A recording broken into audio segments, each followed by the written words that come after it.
파우치. 외국 회사 뭐 조만한 백이죠. 최고 수준의 징계인 관계자 징계를 의결했습니다. 자격 미달인 유진그룹에 절대 장악되지 않을 거라고 목소리를 높였습니다. 태국말은 막아달라며 호소하고 오세훈 시장도 이 방법을 찾아보겠다고 했지만 대한민국 유권자들은 야당의 압승을, 여당의 참패를 안겼습니다. 핵심 지역 기반에서도 지지율이 회복되지 않고 있는데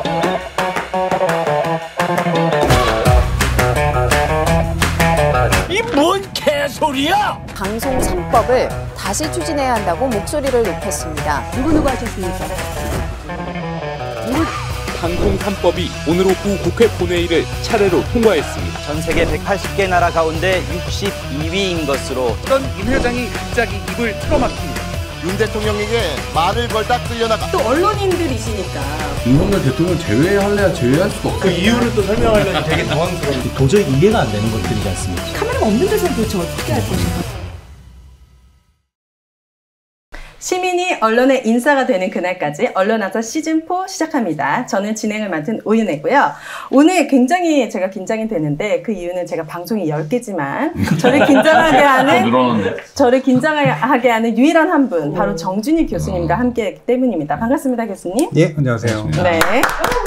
저보다 방송이 한 3배쯤 많으시네요. 아, 네. 그런다고, 네. 저는 돈은 비슷할 겁니다. 지금 소개도 전에 누가 말을 하고 있죠? 네. 오늘 언론아싸와 헬스TV가 첫 콜라보로 진행하게 되었는데 이 어려운 결심을 교수님이 해주셔서 감사드려요. 예, 이게 어려운 결심은 아니었고요. 아, 그래요? 네, 아, 비교적 네. 쉬운 결심이었는데 네. 우리 송 작가님, 송 위원장님께서 네. 부탁을 해주셔가지고 송 위원장이 부탁하시면 제가 웬만하면 합니다. 아, 그래요? 제가 부탁하면요? 웬만하면 할게요. 아, 감사드립니다. 네, 웬만하면이 중요합니다. 뭐 하시는 거죠? 이현준 본부장님. 자, 좋습니다. 패널 소개 또 새로운 분들이 계시기 때문에 소개를 해보도록 할 텐데요. 우리 정미정 박사님, 저는 처음 뵙습니다. 소개 부탁드립니다. 네, 안녕하세요. 정미정입니다. 반갑습니다. 네, 전 EBS 이사님. 네. 제가 잘렸고 죄송합니다. 2년 전부터 지금까지 계속 출국 금지 중입니다. 네. 아, 진짜요? 네. 제가 무슨 중범죄를 지었나? 엄청 중범죄. 네, 그 중범죄자로 지금 취급받고 있어요. 네. 아, 그렇군요. 그렇게 되었습니다. 아, 네. 기소당하셨습니다. 그 출국금지 빨리 해지되시기를. 이제 8차 공판을 진행했는데요. 네, 검찰 측 증인이 62명이 남아 있습니다. 무슨 일인지 네, TV조선 재승인 심사와 관련해서 한상혁 위원장과 같은 사건입니다. 아, 그렇군요. 네, 사실 한상혁 위원장을 쫓아내려고 엮은 사건이거든요. 그렇죠. 네, 임기 전에 쫓아내려고. 네, 거기에 이제 엮여버리신 거죠. 아, 그렇군요. 알겠습니다. 그리고 바로 옆에 등치 크신 분입니다. 이분 영화 시사 유튜버 거의 없다님 모셨습니다. 네, 안녕하십니까. 네. 반갑습니다. 여기 바풀이 묻은 것 같아요. 여기 반창고입니다. 예, 반창고. 신경 쓰지 마시고. 어차피 저는 뭐 얼굴 보는 사람이 아니기 때문에. 그리고 오윤혜 씨 저런 모습 볼 때 너무 낯설어요. 왜요? 제가 오전 TV 가면 항상 이렇게 코딱지 파고 있고. 김밥 씹어 먹고 있고. 집에서도 안 파는 코딱지를. 어디서 파세요? 파긴 파야 될 텐데요. 어디서든. 네, 어쨌든 오늘 우리 큰띠 4분 중에 2분은 어디로 가셨냐? 집으로 가셨고 오늘 저기 계세요? 오늘 나머지 2분이 또 메인 토크 함께 해주실 예정입니다. 오늘 또 이렇게 특별한 분들을 모셨기 때문에 그리고 시즌 4를 시작하잖아요. 그렇기 때문에 아주 많은 다양한 내용들을 심도 있게 다뤄보도록 하겠습니다. 자, 오늘은 저희도 소개는 안 드렸어요. 그래서 그래요? 언론노조 MBC 본부 본부장 이호천입니다. 네, 반갑습니다. 언론노조 KBS 본부장 박상현입니다. 네, 반갑습니다. 저희 별칭을 해시벤저스로 했거든요. 네. 물론 흔한 이름이긴 한데 네. 어떤 기준으로 선택을 했는지 혹시 짐작이 되세요? 전혀요. 전혀 안 되거든요. 네. 왜냐면 저희가 해시TV하고 라디오를 이제 운영을 하는데 TV 안에 물론 라디오가 있습니다만 라디오에서 선수, TV에서 선수 이렇게 뽑아서 저희가 벤저스를 구성을 아니 TV랑 라디오가 바뀌어야 될 거가 TV는 약간 이게 좀 되는 사람이 나와야 되는 거 아니에요? 그렇지 않습니다. 저희 해시TV 컨셉은 외모주의고요. 그렇습니다. 그렇군요. 라디오 컨셉은 이제 음성주의. 그렇군요. 원래 어벤져스에도 좀 떨어지는 친구들이 한 명씩 있거든요. 호크아이 같은 친구들은 사실 별로 쓸모가 없잖아요. 아 근데 목소리가 독보적이라서 라디오에 되게 최적화되어 있을 것 같은데. 다른 건 많이 떨어진다는 얘기인가요? 아닙니다. 네. 네. 그렇군요. 해시 벤저스. 네. 네. 그 마치 해시 벤저스를 만들면 이렇게 싸워야 될 것 같잖아요. 네. 그래서 오늘은 제가 특별히 지적을 했어요. MBC는 우리 정미정 박사님 맡아주시고 거의 없다니 맡아주시고. 약간 쫄리는 느낌. 저는 그럼 교수님을 맡도록 하겠습니다. 아, 그렇게 네. 해주시죠. 네, 반갑습니다. 이기고 돌아가겠습니다. 오은혜 씨, 냄새 맡지 마세요. 알겠습니다. 왜 우리는 이런 방송 아니에요. 저는 언론아싸는 청정구역입니다. 알겠습니다. 뭐 제가 뭐 별말 했나요? 아닙니다. 네. 자, 그럼 빨리 메인 토크로 넘어가 보도록 하겠습니다. 자, 오늘의 주제는 윤석열의 언론농단 22대 국회에서 끝장내자인데요. 총선이 야당의 압승으로 끝났습니다. 그렇지만 아무래도 21대 야당도 굉장히 압도적인 다수석이었기 때문에 22대 국회에서도 과연 잘 해낼 수 있을까란 기대와 불안이 공존하거든요. 어떻게들 생각하시나요? 네, 어떻게 생각할까요? 아직 22대 국회가 열리지 않았기 때문에 많이 즐거우세요. 놀리는 게 재밌으세요? 아니. 네, 당황스럽네요. 네. 아, 지금 저 모습은 제가 교수님하고 초창기에 해시태그를 진행할 때 TBS에서 옆에 이렇게 맛있는 먹잇감을 둔 교수님이 보시면 지금 이 녀석 아주 그냥 그러면 제 질문 역질문을 드리면 우리가 22대 국회 아직 안 열었는데 왜 지금 이 얘기를 해야 될까요? 특히 언론이라는 문제를 얘기하는 데 있어서. 22대 국회를 압박하기 위해서? 메시지를 전달하기 위해서? 네, 22대 국회에게 어떤 메시지를? 너네들 잘 못하면은 23대는 없다. 국회가 사라지나요? 23대? 아니, 더 이상 국민들이 너네를 지지하지 않을 거니까. 이건 국민이 준 마지막 기회다. 뭐 이런 느낌. 23대 국회가 없으면은. 23대 거대 야당이 없다. 아니, 되게 혁명적인 언사였고. 비슷한 문제의식이긴 한데. 앞으로 어쨌든 정권 임기는 3년 남았잖아요. 그렇죠. 네. 근데 정권을 바꿀 것이냐.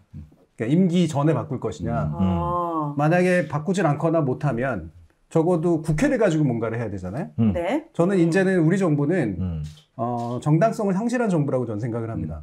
특히나 미디어 영역에 있어서는 완벽하게 정당성을 상실한 정부고 이 정부의 기능을 누군가를 대신해야 돼요. 근데 그 자리에는 아직도 정부가 자리를 차지하고 있는 거죠. 그렇죠. 입법부가 여기에서 최대한 헌법이 준 권한을 이용해서 이 행정부가 했어야 될 일들을 해야 한다라고 저는 생각을 해요.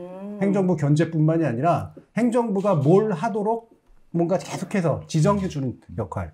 특히나 미디어에 있어서는 법을 만들어서든 아니면 국정조사를 해서든 저는 22대 국회가 정부 역할을 상당 부분 대신해야 된다. 이렇게 생각을 합니다.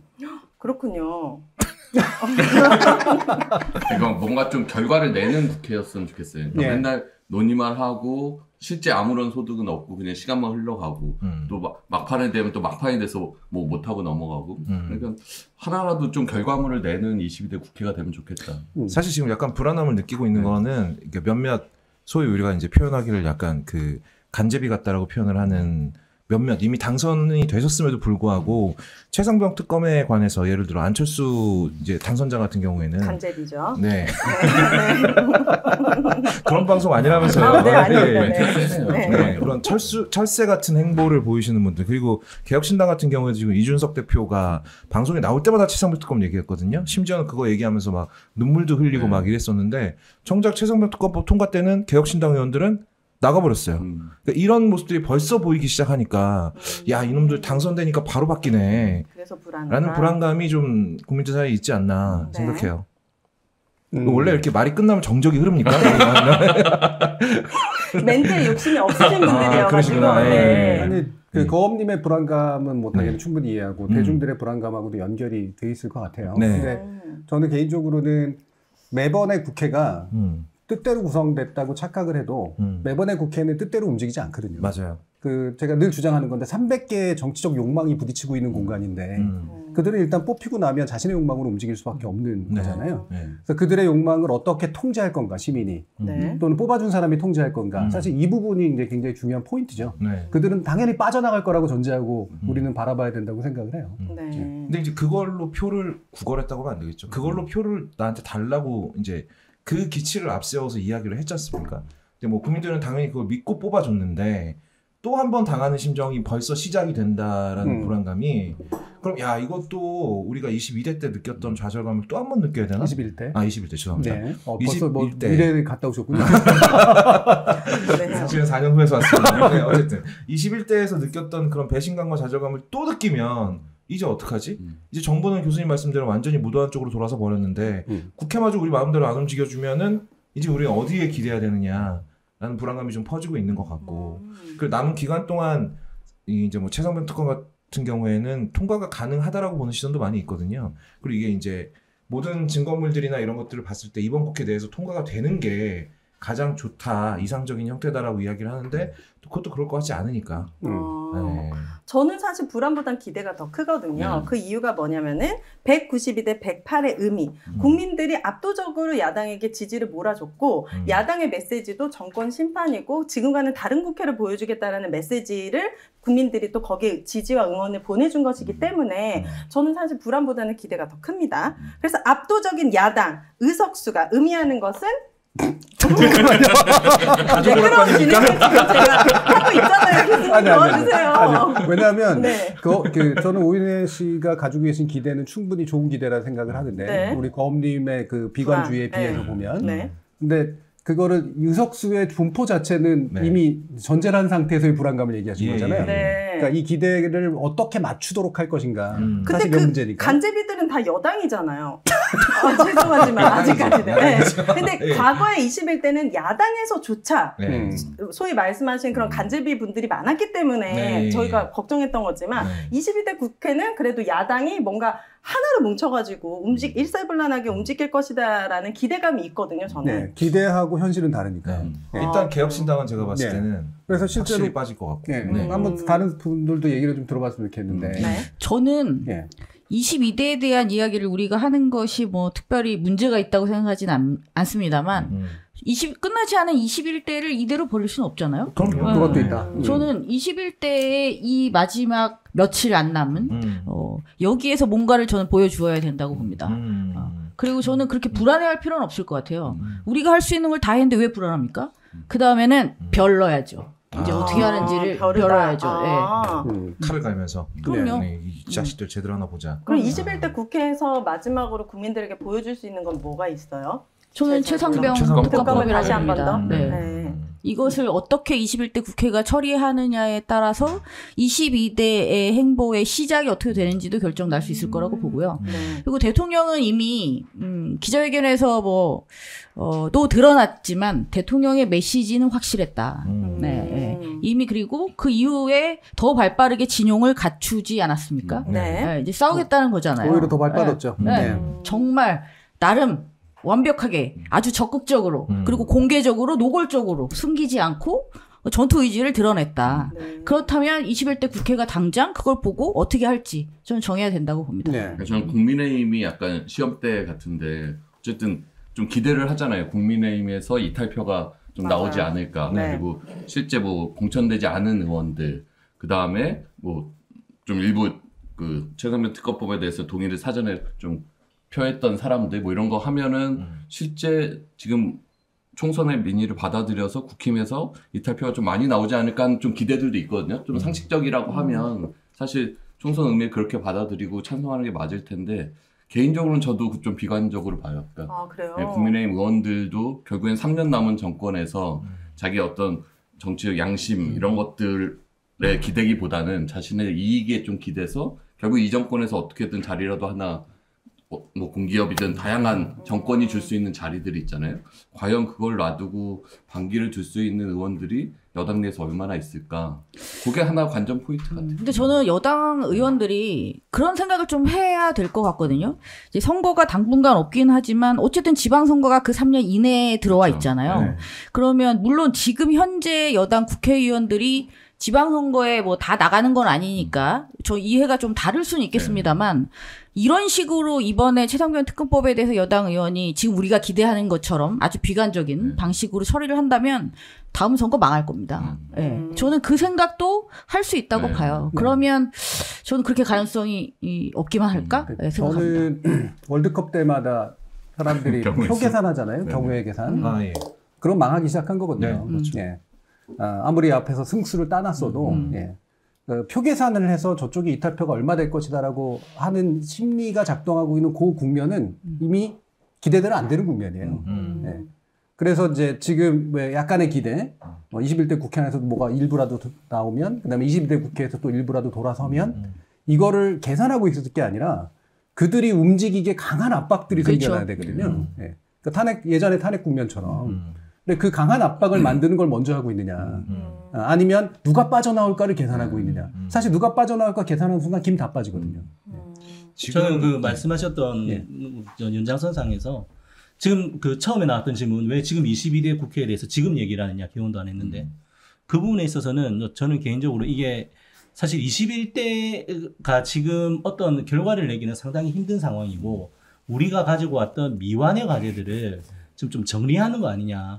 그래서 22대가 딱 되었을 때 22대가 개헌을 함과 동시에 미완의 과제들을 힘있게 추진을 하기 위해서 지금부터 얘기하는 거 아니냐라는 측면에서 아까 오윤회 씨께서 말씀하셨던 것처럼 사실 기대 이런 것들이 더 크기 때문에 벌써 얘기를 하는 거 아니냐. 사실 언론 문제만 놓고 보더라도 21대 국회가 문재인 정부에서 윤석열 정부로 이제 올라왔었고 지금 윤석열 정부 하에서 21대에서 22대로 가는데 이렇게 정권이 바뀌고 행정부 권력이 바뀌고 국회 권력이 바뀌는 사이에서 사실 미디어와 관련해서는 여러 가지 중요한 문제들을 해결할 수 있는 기회가 있었음에도 불구하고 그것들을 해결하지 못했단 말이죠. 네. 그러면은 그거를 또 이번에도 22대에도 반복할 거냐. 네. 그렇게 해서는 안 된다. 그래서 저희들은 얘기를 하고 있고 어떻게 보면은 얘기를 하는 거는 말씀하셨던 기대가 반영되었던 거 아니냐. 저는 그렇게도 봅니다. 네. 그게 이제 바로 21대 끝날 때부터도 시작이 돼야 된다. 네. 그때 21대로 우리가 원하는 대로 결론이 안 난다고 하더라도 그 힘을 몰아서 그럼 22대에서 하자.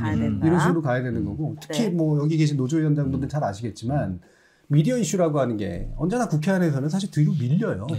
네. 당장도 최상병 특검 이게 그나마라도 붙고 있는 건데 물론 되게 중요하죠. 최상병 특검은. 근데 이게 어떻게 미디어 이슈와 맞물리게 할 것인가라는 문제가 상당히 중요하고 이들로 하여금 이거를 굉장히 높은 우선순위로 갈 수 있도록 만들지 않으면 사실 이 문제는 늘 계속해서 밀릴 것이다. 네.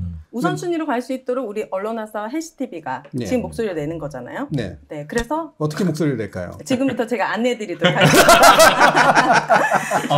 좋았어요.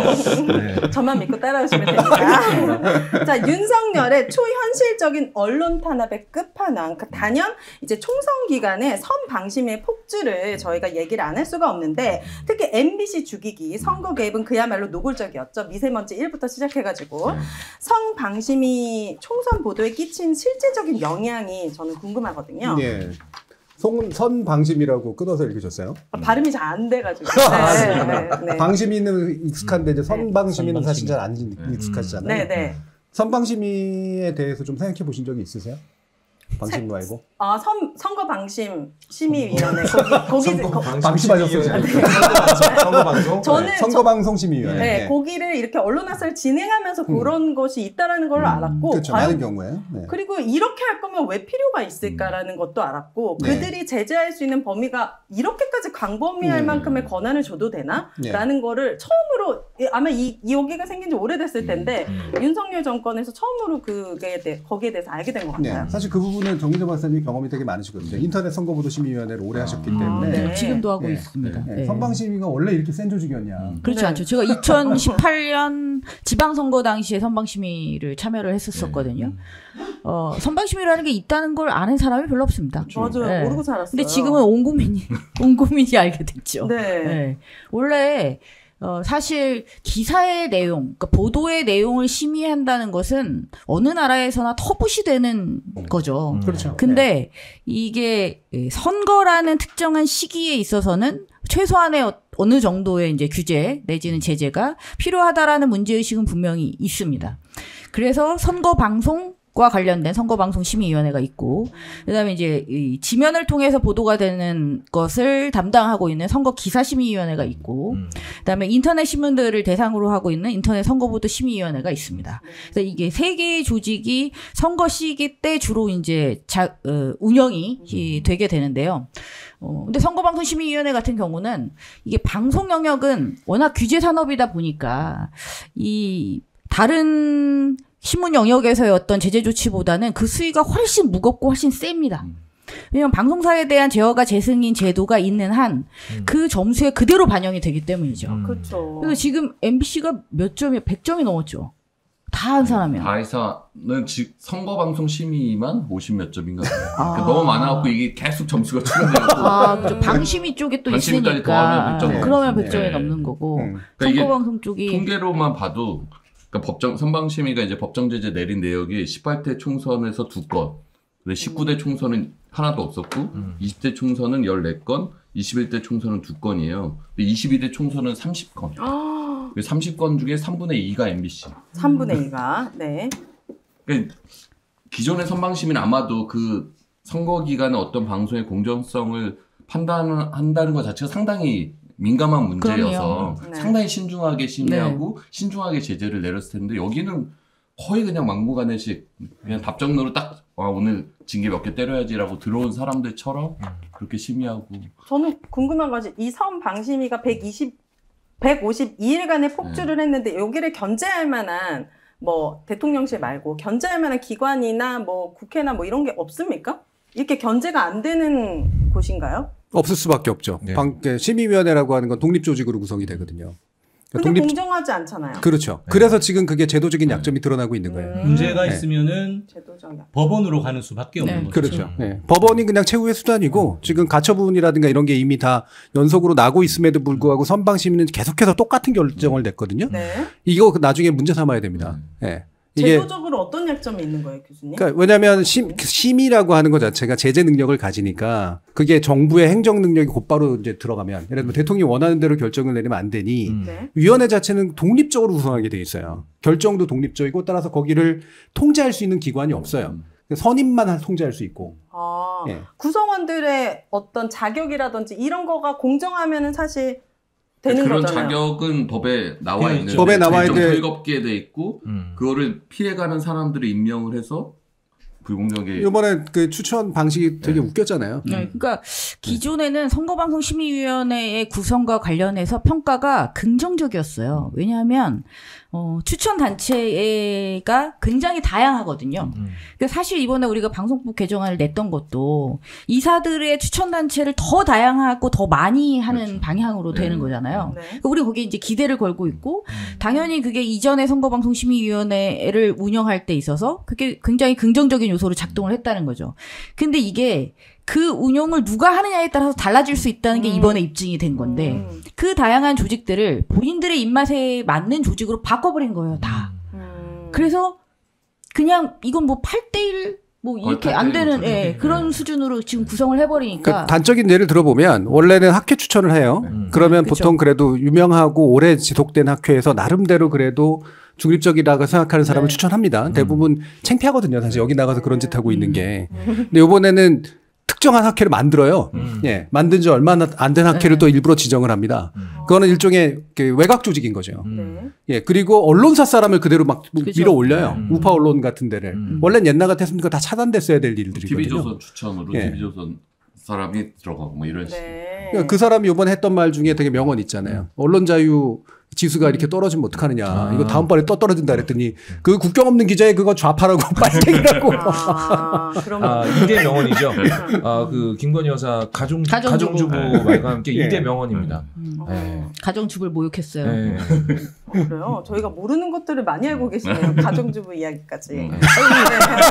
시사 유튜버. 시사 유튜버시군요. 저희 해시TV가 이게 또 전문이잖아요. 그렇군요. 그리고 선거방송 심의가 활동을 선거 기간에 하잖아요. 그러니까 국회도 선거하느라고 정신이 없어서 뭐 상임위 같은 거 열어서 사실 불러서 물어볼 수도 있고 이렇게 돼야 되는데 근데 그런 게 안 되는 거고 전 또 방통위도 실제 선방심의나 방심위가 심의를 해서 결정을 하면 그거를 실제 의결하는 거는 방통위란 그렇죠. 말이에요. 근데 방통위에서 이런 것들이 전혀 걸러지지 않는 거예요. 그러니까 이것도 사실 저는 그래서 방심위만의 문제가 아니라 방통위 2인 체제 하에서 이런 방심이나 선방심의 무도한 징계를 그냥 아무 검증이나 뭐 이런 관리 없이 그냥 다 의결해버리는 그것도 전 좀 책임을 물어야 되지 않나. 그런데 이런 게 이런 식의 결국은 어쨌든 결과적으로 봤을 때 이번에 선방심의가 정권의 심기 경호를 자처하면서 여러 가지 그 판단을 결정을 내렸었는데 이런 것들이 선거에 도움이 되었었느냐라고 그렇죠. 했을 때 전혀 그렇지 않았던 것 같아요. 그래서 뭐 최근에 어떤 한 분이 이제 칼럼니스트께서 글을 쓰셨는데 제목이 총선 참패의 원인과 관련해서 MBC 때문이 아니라 KBS 파우치 때문에 졌다. 라는 말씀을 하셨어요. 그러니까 MBC에 대해서 계속 이렇게 선방심이 있어서 제재를 하고 이렇게 하지만은 사람들은 그것에 대해서 왜 이런 일이 일어났는지를 알고 반대로 KBS는 이렇게 9시 앵커를 하는 사람이 대통령한테 가서 명품백도 아니고 이제 조그만 파우치라고 얘기를 하는 것을 봤을 때 아, 지금 언론 환경이 어떻게 되어 있구나. 이런 것들을 사람들은 지금은 다양한 정보를, 다양한 루트를 통해서 정보를 얻기 때문에 MBC, KBS, 뭐 SBS, 뭐 한겨레, 조선일보만 보는 게 아니잖아요. 그러니까는 아, 지금 언론 환경이 어떻게 되어 있는 거고 이렇게 된 언론 환경의 배후에는 누가 있느냐를 시민들은 사실 안다는 거죠. 그거를. 아무 효과도 없는 이런 제재만 남발을 하면서 사실은 방송 현업에 있는 사람들을 골탕 먹이고 있는 것이 뿐이거든요. 제가 궁금한 것은 시민들은 다 알고 있지만 한번 망가진 언론 환경은 다시 되돌아가는데 오래 걸리고 중요한 포인트예요. 그리고 윤석열 정부보다 더 무도한 정권이 들어서지 않으리란 보장이 없는데 그렇다면 방통위, 방심위, 선방심위 각각의 공영 언론의 환경을 지금과 다르게 할 수 있을 만한 뭐 방송법이네 특별법이네 거기에 다 보완이 되어 있는 겁니까? 문제만 알고 끝나면은 그건 의미가 없는 거잖아요. 네.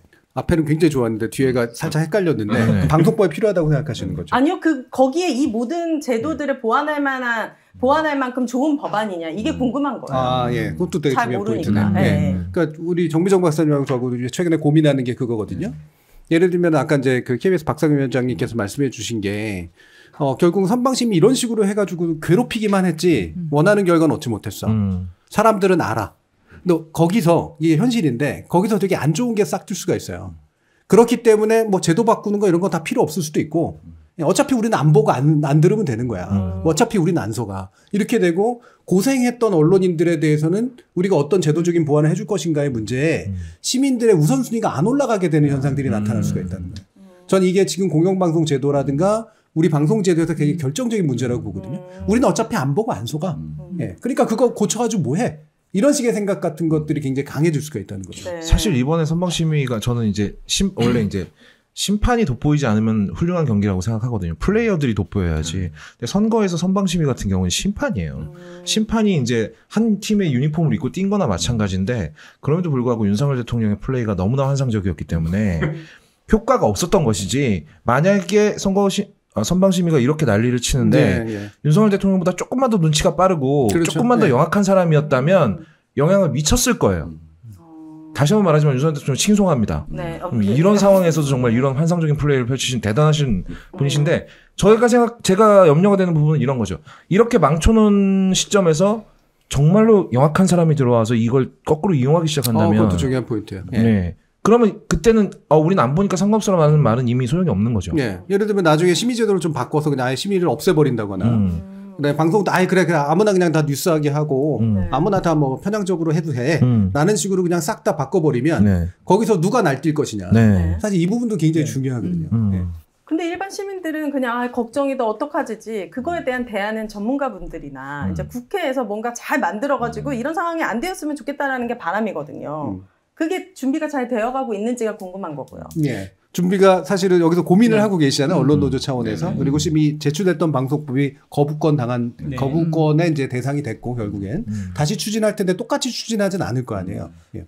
저희도 또 이제 언론노조 차원에서도 지금 얘기하고 있는 것이 그래서 사실 21대 국회에서는 여야 합의가 되지가 않았어요. 협의가 되지 않아서 패스트 트랙까지 가고 이렇게 하면서 민주당이 단독으로 처리를 했고 그렇게 해서 결국 거부권에 가로막혔는데 이번에는 저희도 계속 요구를 하고 있는 것이 야 8당과 같이 모여가지고 이제 한번 언론개혁 입법을 완수하자라고 하는 기자회견도 열었었고 국민의힘에 대해서도 협의를 해라. 협의를 같이 합시다. 그렇게 해서 이 안 자체를 어쨌든 정치라는 것이 타협의 산물인 건데 민주당이 원하는 안, 언론노조가 원하는 안, 각 개별 단위사에서 요구하는 안이 있겠지만 어쨌든 현실적으로 여당과 얘기를 해서 하나의 공통된 안이 만들어질 수 있다라고 하면은 그렇게 하자라고 하면서 협의를 계속 요구하고 있는 상황인 거죠, 저희들도.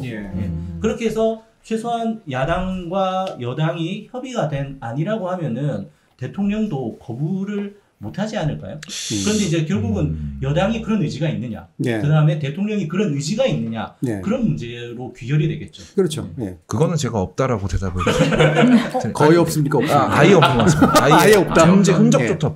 왜냐하면 법은 멀고 주먹은 가깝다라고 하잖아요. 근데 이렇게 지금 정미정 박사님 괴롭히듯이 이렇게 집요하게 괴롭히지 못하잖아요. 그러니까 지금 저 TV조선 그 심의 때 그거 별점 좀 준 거 좀 가지고 지금 끝까지 괴롭히고 있는 거 아닙니까? 그 재승인 심사 재승인 심사 점수와 때 관련해서 그거 태도가 마음에 안 들었다고 지금 괴롭히고 있는 거잖아요. 점수를 낮게 줬고 고쳤다고. 더 낮게 고쳤죠. 만약에 지금 뭐 노조나 아니면은 민주당이 올린 법안들은 여기 지금 망가진 선방심의에서 막 활개친 사람들 여기 뭐 강경파 5명이라고 하는데 이 사람들을 과연 괴롭힐 수 있을까? 저는 그게 좀 걱정이 돼요. 괴롭히고 싶어서? 네.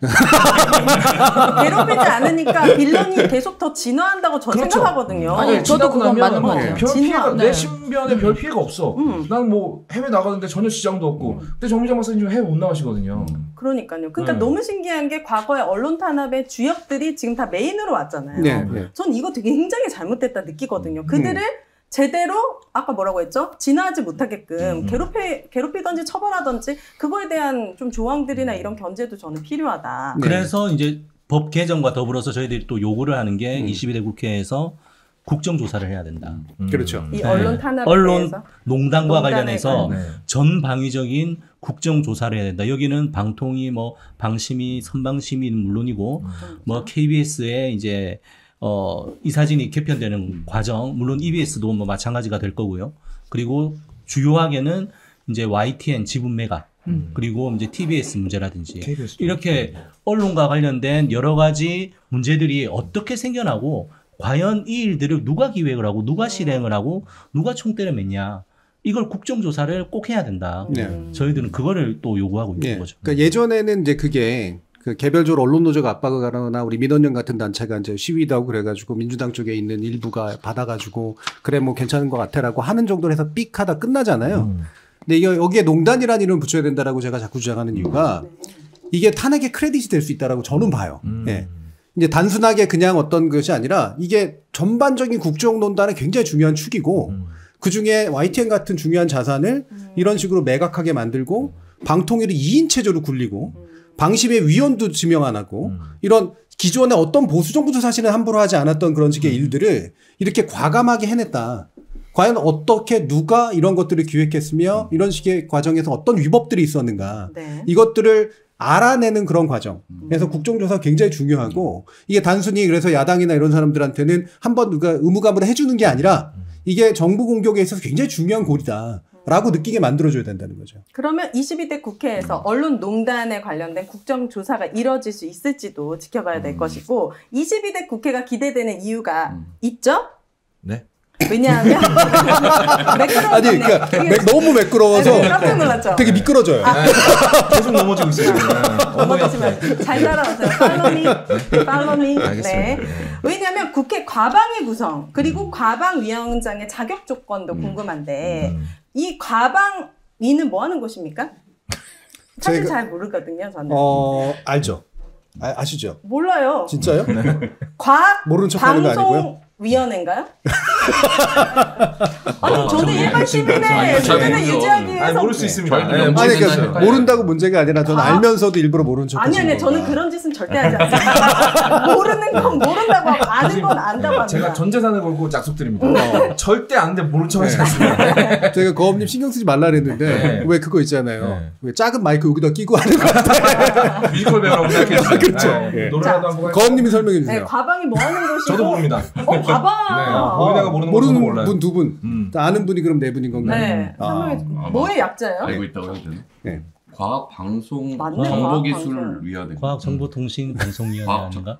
자, 모르는 사람이 네 사람인 것 같습니다. 교수님 봐봐요. 너무 다 교수님의 수준으로 생각하시면 안 돼요. 20년 기자분들이라고요. 뭐예요? 얘기해 주세요. 이게 크게 세 가지 영역이죠. 하나가 이제 정보통신 영역, 얘네는 정통부 영역이고, 그다음에 방송 영역. 그래서 원래는 방송통신위원회라고 부르잖아요. 여기에 이제 박근혜 정부 때 덧붙였던 게 이제 과학기술 영역이에요. R&D 영역까지 합쳐서. 우와. 예. 그래서 과기정통부라고 이제 부르는 데가 있고 방송통신위원회라고 부르는 데가 있죠. 이 두 가지를 통합해가지고 관리하는 데가 국회 상임위원회. 네, 과방이에요. 약자는 거기가? 과학기술 정보방송통신위원회. 과학기술 정보방송통신. 네. 그러면 거기 안에서도 이제 과학기술은 빼고 빼면 안 되죠. 중요한 같이 갑니다. 과학기술도요? 예. 그래서 문제예요. 상임위가 과기정통부랑 방송통신위원회를 다 관할하는 거죠. 네. 조금 뜬금없는데. 정확히 그래요. 맞아요. 정확히 그러죠. 예, 예. 이거 박근혜님이 왜냐하면 거예요? 상임위원회를 만드는 거는 정부 조직에 맞춰가지고 만드는 거거든요. 네. 그럼 정부 조직이 1개 내지 2개 이상의 부처를 관리하는 거, 일종의 마크를 하는 거죠. 네. 근데 과학기술정보통신부라는 이상한 조직을 이제 박근혜 정부 때 만들어놨어요. 근데 이게 문재인 정부 때도 못 고쳤고 박근혜 정부 지금 윤석열 정부는 아예 정부조직법은 손을 안 대버린 거죠. 네. 예, 그렇게 해서 커졌는데 과학기술 쪽이 돈은 제일 많아요. R&D 예산이 많아서. 네. 근데 이번에 좀 희대의 뻘짓을 해가지고 이제 공격거리가 생겨버렸는데 정보통신 쪽이 그 다음 많고 방송 쪽이 그 다음 적어요. 그러니까 관심이 사실 별로 안 가는 분야입니다. 예. 돈이 많아야 관심이 많이 가거든요. 근데 이쪽에 가 계신 분들이 해서 전문가가 산재돼 있어요. 과학기술 쪽 계신 분들, 통신 쪽 계신 분들, 방송 쪽 계신 분들. 너무 다양하게 퍼져 있어갖고 집중이 안 되는. 근데 문제는 우리는 핵심은 언론 탄압이잖아요. 언론 농단이고 그 부분은 방송 분야에 집중돼 있다고요. 정보통신 분야에서 뭐 농단이 일부는 있지만, 근데 그 부분을 담당할 수 있는 전문가가 방송통신위원회까지 담당하는 쪽에 있을 수 있는 전문가가 몇 명 없어요. 국회의원들이. 네. 그러니까 제대로 된 어떤 그 국정조사라든가 이런 것들을 밀고 나갈 전문성이 있는 분들이 이제 잘 포진이 안 돼 있는 거죠. 그럼 이번 22대 때는 전문성이 있는 특히 방송 쪽에 전문성이 있는 위원분들로 구성하면 되는 거 아니에요? 그러면 그렇게 구성을 해야죠. 네. 그리고 구성할 분들이 이번에는 그나마라도 좀 있습니다. 후보 또 몇 명 얘기해 주세요. 누가 있습니까? 최민희 의원, 최민희 의원, 김현 의원, 그리고 노정면 의원이 뭐 갈 생각이 있으실지 아닐지 잘 모르겠고, 이훈기 의원도 그렇고요. 다 이제 이 방송 쪽에 베이스가 있으신 분들이,니까 나름 선수들이 많은 편이죠 이번에는. 이번에는. 저쪽도 뭐 김장겸, 저쪽도 많아요. 배현진, 그리고 뭐 기존에도 보면은 뭐 고민정 의원도 이제 방송 쪽 출신이시고, 이제 과방위에 오실 수 있는 분들의 자원은 22대가 좀 그러니까 언론 영역에 있어서는 많으신 것 같아요. 근데 이제 아까 말씀하신 것처럼 그러면 이제 과방위 위원장이 누가 되느냐. 그 부분은 일단은 그것도 이제 뭐 정치의 영역인 거죠. 사실은 이제. 그렇죠.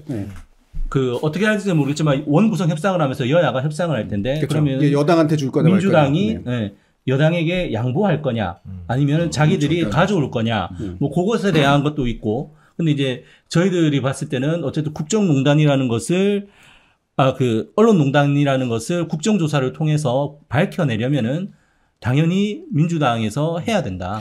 그래야지 뭐 실행이 될 거니까. 지지자들이 이거 나눠주는 거 전혀 원치 않아요. 가져올 수 있는 거 왜냐면 나눠줄 때 다 가져와라. 21대에서 피봤거든요.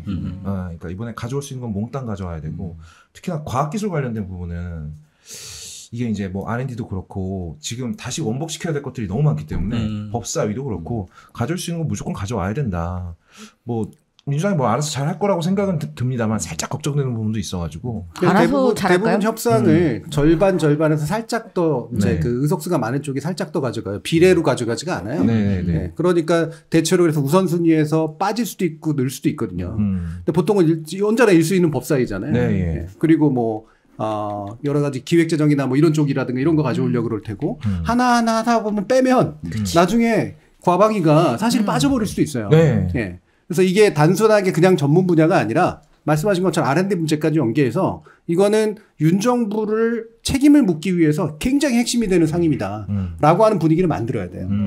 특히 이번에는 과학 예산 같은 경우에도 아까 말씀하셨던 것처럼 R&D 예산 이제 많이 삭감이 되면서 굉장히 그 부분에 대한 대응도 필요하다라는 여론이 있고 실제로 또 이번에 22대 국회에서도 보면은 뭐 조국 혁신당의 이혜민 의원이라든지 그다음에 민주당의 갑자기 이름이 기억나네. 황정아 의원이신가요? 대전에 이렇게 그렇죠. 과학기술 몫으로 들어오신 분들도 많아요. 인재분들도. 그래서 사실 그분들도 과방위에서 꼭 언론 영역이 아니다라고 하더라도 과학기술 쪽에서도 역할하실 분들도 계셔가지고 이분들을 다 포스업을 다 들어오시라고 해가지고 민주당이 좀 강력한 과방위를 만들어야 된다. 그래서 굉장히 그 주도권을 쥐고 이제 언론 문제에 있어서 대응을 해야 된다라고 저희들은 생각을 하고 있습니다. 지금 위원장이 중요한 게 위원장이 회의 소집을 하고 진행을 하고 하니까 위원장이 뭉개면 계속 시간이 그렇죠. 이번에도 그 라인 일본 그 라인 관련해 가지고 민주당에서 과방위 21대 열자라고 했는데 장제원 위원장이 지금 뭉개고 있는 그런 상황이잖아요. 그분이 과방 위원장. 지금 21대에서는 넘긴 거죠. 원래 정청래 위원장이 있었을 때는 그나마라도 방송사법 통과시킨 거 아니에요. 근데 이제 바로 장제원으로 넘어가니까 바로 그냥 전혀 다른 이제 위원회가 돼버리는 거죠. 지금 윤석열 대통령이 온갖 막 진짜 여러 가지 일들을 막 자기 마음대로 하면서 지금 딱 태도가 이거 아닙니까? 억울하면 니들이 대선 이기지 이랬냐? 딱 이 태도잖아요. 그럼 우리 민주당도 똑같이 나가야 된다. 물론 이게 좀 조야하다는 건 저도 잘 알고 있습니다만 뭐 억울하면 니네가 뭐 총선 이기지 그랬어. 이러면서 가져올 걸 다 가져와야 된다. 네. 그리고 초장의 분위기를 잡고 세게 밀어붙여야지 아니면 또 저는 시간을 놓칠 거라고 봅니다. 그리고 알아서 잘할 일은 없습니다. 맞습니다. 어떤 식으로든 압박을 하고 협박을 하든 공갈을 치든 멱살 잡고 끌고 가야 된다고 봅니다. 그러니까 이를테면 총선 전에 그 만들어진 말 중에 이채양명주라고 있었잖아요. 기억하기 쉬운 말은 아니긴 하지만 좀 어려워요. 그래도 뭔가 어쨌든 총선에서 뭘 가지고 우리는 다퉈야 된다라는 걸 명확하게 만드는 데 도움이 됐잖아요. 저희가 이제 언론농단, 국정농단 시리즈 해가지고 그중에 언론 부분도 농단자 붙여가지고 이제 쫙 하고 넣으면 이게 윤 정부의 농단의 실체들을 알아내기 위한 굉장히 중요한 전반기의 과제가 되거든요. 이게 야당한테 전투력을 불러일으켜요. 근데 그렇지 않고 그냥 방송사법을 다시 한번 올려서 거부권을 되도록이면 무력화하거나 아니면은 여당 몇 명 꼬셔가지고 통과시킬 수 있는 협의의 대상으로 삼아버리면 오히려 거기서 빠집니다. 그렇군요. 저는 언론장악 이슈가 이 정부 평가하는데 가장 핵심적 이슈라고 생각해요. 사실 이 정부가 등장하면서 제일 강조한 게 자유였고 취임식 때마다 말할 때마다 자유를 그렇게 강조하고 전 정부 비판하면서 맨날 공정과 상식, 뭐 내로남불 이런 거 갖고 집권한 거잖아요. 그걸 가장 핵심적으로 어긴 게 언론 관련 분야란 말이에요. 그래서 이 언론 뭐 공영방송 장악 시도하고 YTN 팔아먹고 뭐 TBS 문 닫고 이런 것들이 윤 정부 실정을 공격하는 데 있어서 가장 핵심적인 이슈다라는 인식이 저는 국민들도 있다라고 생각을 하고 국회도 그런 걸 좀 명확하게 좀 인식하고 가야 될 것 같고. 하지만 윤석열 대통령은 언론 장악할 생각도 방법도 모른다고 하니까. 그러니까 저는 그 아니, 방법은 아는데 하지 않겠다라고 얘기했죠. 그래서 저희들이 어이가 없었죠. 차라리 말을 안 했으면 좋겠는데. 하지만이라고 붙이니까 마치 동의하시는 것 같아요. 약간 그러면 한번 돌아가면서 그거 한번 해보죠. 그러니까 이게 예를 들면 그러니까 최상병 특검 문제는 저는 정말 중요하다고 보거든요. 이건 인간적인 예우 문제뿐만이 아니라 이건 뭔가 있어요. 이건 정권에 뭔가 핵심적인 문제가 있는 사안인 건 거의 분명해 봅니다. 오히려 김건희 건이나 이런 것들은 뭐 상대적으로 중요도는 덜하다고 봐요. 감정적으로 그럴 뿐이지. 그런데 과연 이거에 필적할 만큼의 예전에 JTBC 태블릿 보도 같은 식으로 최순실이 빡 하고 나오는 순간 망한 거잖아요. 그 정부가. 그런 것에 가깝게 미디어 장악이라고 하는 또는 언론 장악이라고 하는 데에서 뭐가 국정조사를 통해 드러나거나 어디선가 이렇게 대우가 이탈해가지고 막 언론들이 싸우기 시작을 하면 그 부분에서 뭐가 드러나면 사람들에게 충격을 주고 야, 이 정부 더 이상 안 되겠다 라고 생각하게 만들까. 태블릿 보도급의 트리거가 그렇죠. 어떤 게 될 것이냐 라는 말씀이신 거죠? 저는 그 부분이 우리는 예를 들면 우리 입장에서야 미디어나 언론 쪽 아는 사람이니까 YTN을 어떻게 이렇게 넘길 수가 있어? KBS 사장 어떻게 이렇게 바꿀 수가 있어? MBC 지금 이렇게 뭐 벌점 100점까지 가는 게 말이 돼? 라고 하지만 사실은 사람들에게는 최순실 건처럼 그렇게 팍 하고 느껴지지는 않거든요. 그 정도의 스파크가 일어나야 사람들이 갑자기 이거는 이 정도는 안 되겠다라고 생각하게 만드는 건이 된다는 거죠. 제가 근데 그 멘트를 왜 했냐면요. 대통령의 그 멘트를 왜 했냐면요. 그 생각 계속 하고 계셨군요. 제 얘기 안 듣고. 아니, 들었어요. 이게 정말 신문과 뉴스를 안 보는 사람들에게는 대통령의 메시지가 예를 들어서 최상병 관련해서 이번에 기자회견에서 질문했을 때도 너무 화가 나고 이종석 국방부 장관을 내가 매우 막 질책했다. 그러니까 그분의 말만 들었을 때는 우리가 얘기하는 것들이 전혀 납득이 안 될 수 있다는 말을 하는 거예요. 왜냐 전혀 말과 행동을 언행 불일치나 하는 분이니까. 그래서 언론인들이 정확한 팩트와 아주 강한 메시지 그리고 확실한 증거들로 계속 이제 언론에서 많이 띄워줘야 뉴스를 많이 안 보는 대다수의 시민들도 아 맞아 진짜 잘못된 거야. 계속 거짓말하고 있구나 대통령이. 이런 메시지를 줄 수 있다는 말씀을 드리는 겁니다. 그렇죠. 비슷한 맥락이에요. 그래서 어떤 증거로 어떤 강도로 어떻게 스파크를 만들어낼 수 있을 것인가. 그게 야당도 압박하고 여당의 일부에게도 야 여기에 붙어있어는 안 되겠어 라고 생각하게 만들 것이냐. 전 사실 이거는 사안의 중대성과 함께 프레임이나 그 포장의 중대성도 굉장히 크다고 보거든요. 이게 잘 들어와야 돼요. 사람들한테. 네, 맞습니다. 뭐가 있을까. 캐치프레이즈를 잘 만들어야 된다고 봅니다. 그러니까 누가 들어도 오!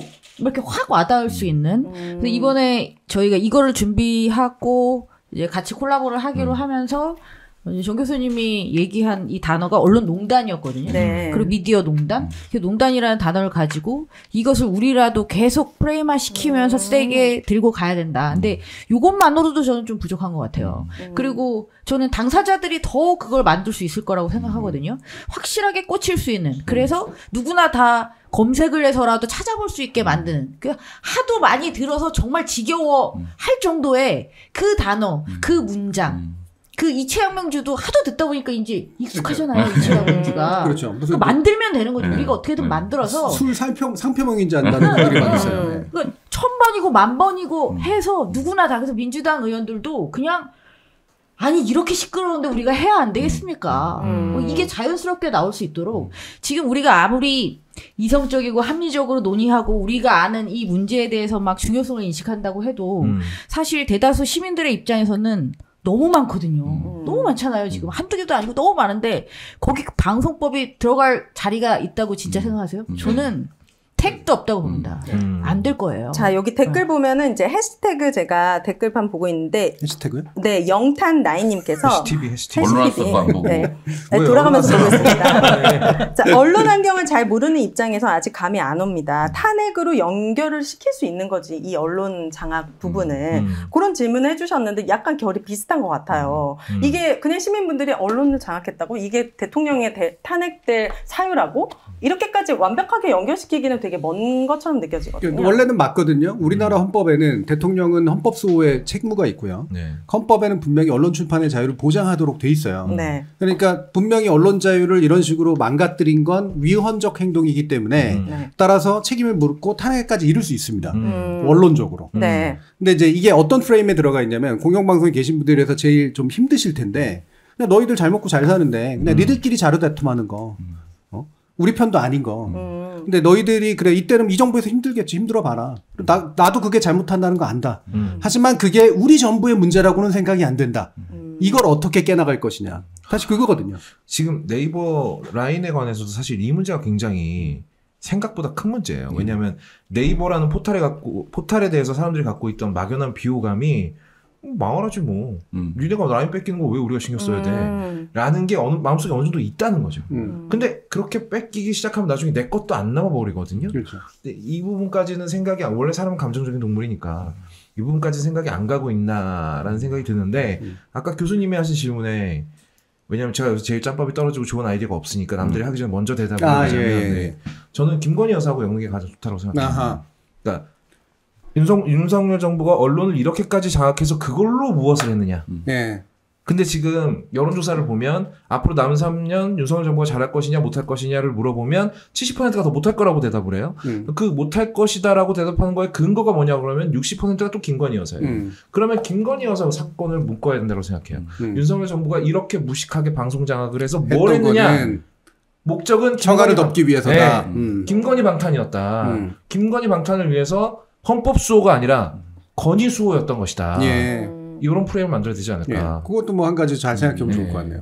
저는 예를 들면 Y10 팔아넘기는 과정에서 처가가 연관이 있었다 이러면 진짜 대박 나는 것 같아요. 대박. 완전 대박이지. 처가가 연관이 있었대요? 아니. 요 쇼츠만 뽑아서. 근데 저는 뭐 예를 들면 서울신문부터 해가지고 이렇게 넘기는 과정들이 석연치가 않거든요. 지금 지금 우리 언론아사 댓글방에 보면은 거꾸로님이 유진그룹에게 YTN 그냥 넘겨주는 윤정부 진정 방틀막이다 이런 댓글 남겨주셨는데 진짜 일반 시민들도 이 24시간 보도 채널이잖아요. 이거를 그냥 아무런 그 말도 안 되는 시민을 2명 있는 이렇게 툭 넘겨줘 버린다. 그러니까. 이거 진짜 상식적이지 않거든요. 예를 들어 유진그룹과 뭐 김건희의 관계가 있는 거 아니냐라든가. 네. 멋있다. 그러니까 저는 그게 뭐 직접 연결이야 분명히 못 시키겠지만 분명히 아무리 봐도 탐탁지가 않거든요. 고리를 찾기가 굉장히 어려워요. 대통령이 특별히 예뻐하는 사람이 중간에 있었던 것도 아니고 그냥 계속 그냥 넘겨둘 수는 없는데. 그러면 이 넘겨지는 과정에서 뭔가가 있었던 거는 확실하고 그게 만약에 정말 사적인 어떤 관계에 의해서 만들어진 거라면 그건 농단이잖아요. 그럼요. 예. 그럼 국정조사를 통해서 밝혀질지는 모르겠지만 트리거는 만들어야지. 네. 방송 3법에 24시간 보도 채널 관련된 부분에서 또 같이 이렇게 논의가 되면 좋을 것 같아요. 그래요? 당장 3법 자체는 일단은 공영방송 KBS, MBC, EBS 관련한 이사진과 사장 추천 그 관련 법이라서 네. 거기에 지금 뭐 YTN을 넣기는 어려울 것 같고 YTN은 국정조사나 이런 걸 통해서 사실관계 좀 파악해야 될 것 같고 굉장히 친절하게 설명을 해주시네요. 이 채널을. 왜요? 저희는 이렇게 친절하게 설명 안 합니다. 그래요? 모른다고? 왜 제가 해시태그 할 때마다 노트북을 앞에 놓고 하겠어요. 그래요? 잽싸게 검색해야 돼요. 네. 근데 저희 입장에서는 사실 무언가 밝혀졌을 때 이 정권의 뭐 어떤 트리거가 될 것인가라기보다는 요즘 많이 이야기하는 거는 3개월 뒤면 MBC도 장악된다. 8월 되면 MBC의 대주 방문지 이사진들의 임기가 끝나버려서 그때 되면 MBC도 넘어간다. 네. 그럼 과연 여기 지금의 상황에서 K 그렇고 S도 그렇고 YTN도 이렇고 뭐 TBS 없어지고 이런 상황에서 만약 MBC마저 저쪽으로 넘어간다라고 하면 근데 유 회장님 저는 이거 제가 끼어들어야 되겠습니다. 넘어간다라고 말씀하지 마세요. 왜 질 생각을 하고 싸움을 합니까? 아니 MBC니까 왜? 지금 이렇게 얘기하시는 거죠? 아니 그나마 우리가 믿고 있는 게 지금 거기라고. 나왔는데 지금 아직도 몇 달이 남았는데 지금 질궁이부터 하고 이제 넘어갑니다라뇨. 멱살 잡고 뒤로 나가셔도 돼요. 하루를 더 버텨도 목숨을 걸어서 안질 궁리를 해야죠. 수다가 방법을 가리지 말고 뭘 동원해서라도 넘어간다라는 말씀을 국민들한테 더 많이 알리자는 말씀이에요. 그러니까 위기감을 이제 말씀드린 거고 사람들이 이걸 뭐 석 달 뒤에 뭔가 총선을 이겼으니까 언론 지형에 뭔가 변화가 있었겠지 하지만 지금의 스케줄대로라면 8월 안에 MBC가 넘어가는 거예요.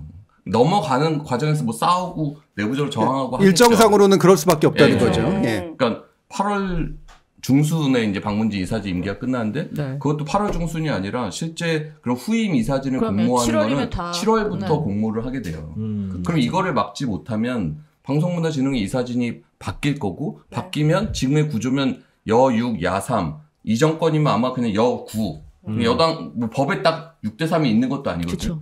그러니까 여당 자기들 입맛에 맞는 지금 그 선거방송 심의처럼 구성해버릴 수도 있어요. 그 사람들이 와서 이제 사장을 또 해임시키려고 하고 아직 임기 절반도 안 지났는데 그 사장 해임시키고 KBS처럼 만들려고 하겠죠.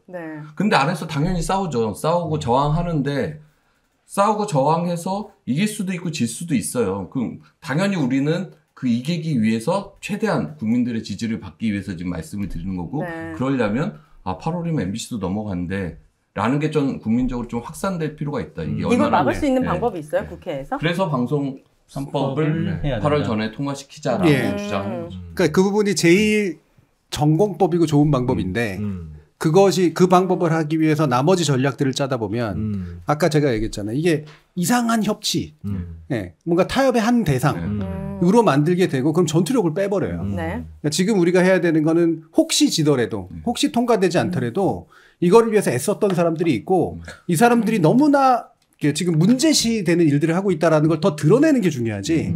지금 어떤 식으로 돼서 대충 이렇게 그 문안이라도 해서 타협해가지고 마치 방송사법이 어떻게든 타협에 올라서 통과가 되면 그나마라도 남은 MBC는 좀 낫지 않을까? 또 그나마라도 KBS가 지금보다는 나아지지 않을까? 라는 생각을 하시면 저는 윤 정부를 모르는 거라고 생각해요. 저도 동의합니다. 그러면 언론 농단 나아지지 않는다라는 말씀이신 거예요? 아니면 그걸로 좀 부족하다는 말씀? 그러니까 그 과정에서 오히려 대열이 흩어지고 그걸 얻기 위해서 보통은 왜 그렇잖아요. TBS가 당연히 그랬지 않습니까? 지금 안 계시는데 제가 이렇게 말씀을 하긴 그렇지만 제가 그때 딱 얘기했어요. 그 할 때 김어준 목 자르면은 TBS 안 뺏길 것 같으냐고. 근데 그때 노조가 했던 방식은 딱 뭐였냐면 잘라주면 우리를 용서해 줄까라는 아주 나쁘게 말하면. 예. 물론 그들의 그 어떤 생존권이 달린 문제니까 안타깝죠. 근데 그런 방식으로 저쪽이 그렇게 행동할 게 아니다. 우리가 약간 물러선다고 해서 이 자리를 이런 식으로 안 뺏을 게 아니다라는 생각을 명확히 해야 돼요. 저는 그러지 않으면 방송법이 오히려 타협의 대상이 되고 그 과정에서 시민들은 실망하고 그 과정에서 사람들은 빠져나가고 오히려 강력한 윤정권 심판의 의지를 일부 마치 타협의 성과로 남기는 것처럼 이럴 가능성이 저는 되게 높다고 보는 거죠. 네. 그건 참 좀 어려운 문제인 것 같아요. 아까 말씀드렸던 것처럼 사실 그 정치권에서 여야가 지금 어쨌든 뭐 거대 야당이 만들어진 상황에서 말씀하셨던 것처럼 이 윤정부라는 것이 변하지 않을 것이기 때문에 타협과 협치를 기대할 수 없다라고 해서 밀고 나가버리면은 사실 방송법이라는 것이 이번에도 또 거부권에 가로막힐 수밖에 없는 상황인 거거든요. 그리고 아까 말씀하셨던 것처럼 이 전략을 어떻게 짜느냐 상당히 중요하다. 근데 이 전략을 짜더라도 사실 그 마지노선이라는 게 좀 있지 않겠습니까? 그러면은 저희는 사실 이번에 그 언론 노조 안에서도 방송 3법하고 관련해서 여러 가지 안들을 지금 준비를 하고 있어요. 아까 말씀하셨던 것 중에 YTN도 해당이 되는 게 이번에 참 저희가 KBS가 이렇게 속절없이 무너졌던 것 중에 하나가 뭐가 있냐면 방송법 4조에 종사자들의 의견을 들어서 방송 편성 규약을 정하도록 되어 있습니다. 그래서 그것에 의해서 임명 동의제를 하도록 되어 있어요. 그런데 이거를 회사가 안 했어요. 안 지켰습니다. 그런데 방송법에는 방송 편성 규약을 제정을 안 한 거는 처벌할 수 있도록 되어 있지만 방송 편성 규약을 안 지킨 거는 처벌 조항이 없어요. 그러니까는 제작 자율성이라든지 이런 것들을 사측이 그냥 무도하게 그냥 난도질 해버리는 거예요. 방송 편성 규약이 있음에도. 그래서 이번에 저희들은 그 여러 가지 뭐 이사선임이라든지 사장선임에 대한 것도 얘기하고 있지만 한편으로는 방송 편성 규약을 제대로 지키기만 해도 된다. 그래서 방송 편성 규약을 안 지키면은 처벌하는 조항을 넣자라는 것도 있어요. 그래서 여러 가지 좀 있습니다. 근데 여야가 협의하는 과정에서 만약에 이런 것들 빼고 정말로 이사선임, 사장선임에 대한 거라도 제대로 돼서 요거만 해주자라고 하면은 저는 가능하다고 봐요. 그래서 이런 부분들이 실제로 정치적 영역에서 어떻게 나타나느냐는 사실 예단하기 힘들다. 네, 그럼에도 불구하고 저희는 이 부분들에 대해서는 강력하게 정치권에 요구할 것이고 정치권이 언론 현장에 이렇게 아우성들을 좀 들어서 종사자들의 의견들이 반영된 다 여당 입장에서도 방송법 통과시켜주면 더 이상 방송 장악한다는 얘기 안 듣지 않겠습니까? 너희들도 그런 얘기 계속 들을 거냐? 이번에 같이 하자라고 일단은 얘기를 하는 것이 맞지 않냐? 저는 이렇게 보는 거고. 그렇게 설득이 되는지는 분위기를 한번 보시고요. 그렇죠. 그게 이제 아까도 말씀드렸지만 결국은 의지의 문제이다. 저는 이제 너무 지나치게 비관적으로 보는 건지 모르겠지만 제가 그 제도를 공부하고 제도를 지금까지 10몇 년 동안 그 지켜본 입장에서 보면요. 그렇게 디테일한 법 규정은 이번에 문제로 드러났기 때문에 고쳐야 되지만 그걸 고치는 건 정부하고 의회가 한쪽에 있을 때 고칠 수 있는 거예요. 네. 그렇게 디테일한 건 행정입법을 통해서 거기에 국회가 동의를, 여당이 동의를 해주는 방식으로 고칠 수 있지 지금처럼 행정부하고 입법부가 나눠진 상황에서 절대로 안 됩니다. 네. 되게 디테일한 합의가 필요한 건데 그거는 밀고 가는 정부 여당의 힘이 있을 때나 가능한 그런 부분이지 지금처럼 야당이 있고 행정부는 저쪽에 넘어갔는데 그게 그렇게까지 막 잘해서 협상이 된다? 안 될 거라는 거예요. 그거 중에 부산물로라도 그러면 어쨌든 강한 요구가 있으니 적어도 지배구조는 문제는 바꾸는 식으로 저쪽이 합의해 주지 않겠느냐. 한 가지 일말의 기대는 있겠죠. 근데 그 기대를 계산하느라 대오가 흩어지고 전투력이 빠질 수도 있다라는 거예요. 예. 저는 솔직히 말하면 이런 얘기를 이제 종사자들한테 드리는 거 굉장히 죄송스러운 말씀이지만 정말 잘 돼서 빨리 돼가지고 이게 막 정부가 흔들리고 무너지는 상황까지 와가지고 거기에 이제 지금은 만약에 밀어붙여도 안 됐다고 하더라도 다음에 1, 2년 뒤에는 또 될 수 있다면 더 좋겠고요. 예. 그게 안 되고 빨리 정부가 무너져서 다음 정부가 세워지고 난 다음에 빨리 됐으면 좋겠어요. 저는 이게 훨씬 더 현실적이라고 생각하거든요, 오히려. 예. 그러면 지금은 이제 뭘 해야 되느냐? 온갖 옵션들을 놓고 제네릭 도대체 어떻게 나오는지. 그리고 이거를 시민들이 과연 지지하고 밀어줄지. 이 두 가지가 동시에 고민돼야 된다는 거죠. 근데 지금의 고민은 오히려 내가 종사하는 사람으로서 어떻게 로비하고 협상하면 이 정도까지는 가능하지 않을까라는 되게 전술적인 면에서 더 많은 시선들이 가 있는 게 아닌가. 마음이 급하다 보니까. 그렇지는 않은 것 같아요. 그리고 교수님 두 분이 무슨 말씀하시는지 알겠는데 이 공영방송의 지배구조 개설은 어떤 공영방송 개혁에 있어서 가장 핵심적인 문제라고 생각이 들어요. 그러니까 공영방송에서 경영진 한 명이 바뀌면 어떤 일이 벌어지는지는 KBS 상황을 보면 충분히 알 수 있어요. 되게 불합리해요. 그러니까 사장 한 명 바뀌었을 뿐이고 내부 구성원들은 그대로 다 존재하는데 사장 한 명이 바뀌어서 그 사람이 자기 입맛에 맞는 사람으로 간부들 교체하고 그 사람들이 프로그램 없애버리고 자기 입맛에 맞는 MC 넣고 이랬을 때 내부적으로 그런 걸 저항할 수 있는 게 임명동의제였어요. 그런 보직간부, 중요한 보직간부를 임명할 때 내부의 동의를, 과반수 이상의 동의를 받게 만드는 그것도 무시해요?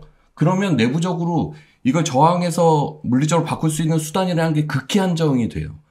그래서 저는 공영방송의 어떤 뭐 정치적 독립이든 공영방송의 어떤 개혁을 할 때 사장을 임명하는 구조에서 어떤 정치권의 입맛에 맞게 누구 하나 딱 찍어서 내려보는 이 구조를 깨지 않으면 다른 개혁은 훨씬 더 쉽지 않다. 그래서 저는 방송3법의 중요성에 대한 어떤 절박감이 내부 종사자들은 좀 더 있다라고 보여요. 근데 그거를 뭐 여야 협의를 통해서 어떻게 하면 되고 이렇게 별로 생각하지 않아요. 그건 당연히 여당 입장에서는 통과시키기 싫은 법안일 거고 그걸 어떻게 압박을 해서 통과시키게 만들든지 아니면 최대한 통과시킬 수 있는 과정까지 가고 이게 또 국민들한테 어떤 평가받는지를 보는 게 좀 필요하다고 봐서. 그러니까 제가 그거는 두 가지만 얘기하고 사실 이 부분 너무 길게 얘기하지 않는 게 맞다고 보는데 다 맞는 말씀인데 이제 어떤 것들을 위쪽으로 놓을 거냐의 문제인데 일단 첫째는 그 부분은 이걸 공부하는 사람이나 종사하는 사람의 시각이 시민의 시각이 아니라는 거예요. 냉정하게 인정해야 돼요. 내 문제로 안 느껴져요, 시민들한테는.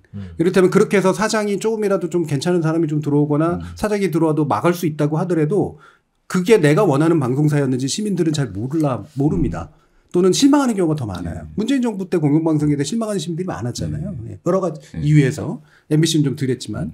그래서 그게 시민의 시각은 일단 아니라는 점을 냉정하게 인정하지 않으면 이 부분은 큼지막한 뭔가를 만들기가 어렵다는 거고요. 두 번째로는 그렇게 해서 이제 생기는 어떤 만약에 제도가 만들어졌다? 이 정부가 그 제도도 깰 방법은 없을까? 저는 정말 이겼다고 생각해도 이기지 않았을 가능성이 높다고 생각합니다. 제가 가장 우려하는 거는 그거고요. 근데 왜냐면 지금 우리가 그 전에 나름 잘 만들었다고 생각했던 시스템을 이번 정부가 어떻게 무효화시키는지를 봤잖아요. 그렇다면 우리가 지금 기대하고 있는 건 상대가 이성적이고 합리적일 거라고 전제하는 거예요. 아니잖아요. 우리 다 봤잖아요. 그런데 이렇게 힘들게 만드신 시스템과 제도를 쭉 들어보면요. 그 사람의 도덕적 양심에 맡기는 범위가 너무 넓은 것 같아요. 이걸 지키지 않았을 때 강력한 처벌적인 부분이 없다는 게 너무 조금 이해가 안 되거든요. 네, 그 부분은 사실은 앞으로 한 3시간쯤은 얘기하지 되는 거라서. 심플하게 그냥 3초로 얘기해 주시면 안 돼요? 3초요? 제도냐 인간이냐인데요. 제도는 문제를 예상해서 다 제도를 촘촘히 만들어 놓잖아요. 제도는 성립이 안 됩니다. 그렇죠. 네. 법이라고 하는 건 어느 정도의 허술함이 있어야 돼요. 법의 정신이 훨씬 더 중요한 부분이기 때문에 법으로는 인간은 못 막아요. 네. 인간을 막는 거는 시민의 총이지 법이 아닙니다. 근데 이렇게 큰 거 임명동의제라든지 뭐 편성의 자유 이런 것들은 아주 굵직굵직하고 언론의 가장 큰 부분인데 이것 자체는 어기게 된다면은 뭐 다시는 뭐 너는 뭐 나가라 뭐 이런 깜빡하라 뭐 이런 것도 없으면 나 같아도 사장이 되면 다 바꾸죠. 네, 그러니까 이제 그런 것들을 위해서 제도를 보완하는 건 일단 별개의 문제고 그리고 제도 보완은 전반적으로 시스템이 잘 돌아갈 때 그 제도 보완이 의미가 있는데 지금같이 시스템이 망가진 상태에서는 제도를 멋지게 만들어놔도 그걸 깨는 놈들은 깬다는 거예요. 사람들의 선한 의지와 그 양심에 사실은 기대어서 이제 제도가 이제 원활하게 굴러가면 되는데 그렇지 않은 것이고 또 이 시대의 변화라는 것도 있는 것이 좀 다른 문제입니다만 이제 그 예전에 이제 1990년대 같은 경우는 그 현재 민주노총이 이제 들어서기 막 태동하던 시기에는 최근에도 저희들이 느끼는 거지만 사업장 복수노조를 허용을 해달라고 하는 요구가 굉장히 거셌지 않습니까? 그래서 결국 사업장 복수노조가 허용이 됐어요. 근데 이제 그렇게 되고 나니까는 어떻게 되냐. 민주노조가 있는 데서 이제 어용노조들이 막 생겨나고 있는 이런 상황들이 복수노조가 허용이 되면서 된 거거든요. 이게 사실은 뭐 시대적인 변화, 거기를 제도가 얼마나 따라가느냐도 문제고 그리고 이제 사람들의 선한 의지와 양식에 기대는 부분들 이런 것들 때문에 참 쉽지 않은 것 같아요. 제도를 만든다는 것 자체가. 제가 제도를 전공한 사람이기 때문에 더더욱이나 압니다. 제도를 저는 디자인을 완벽하게 했죠. 그러나 언제나 빈 구멍이 있고요. 망가뜨리는 건 더 쉬워요. 저기 방송 규정 중에 뭐 방송 중에 오줌 싸면 안 된다 이런 규정 없잖아요. 아무도 안 그러니까.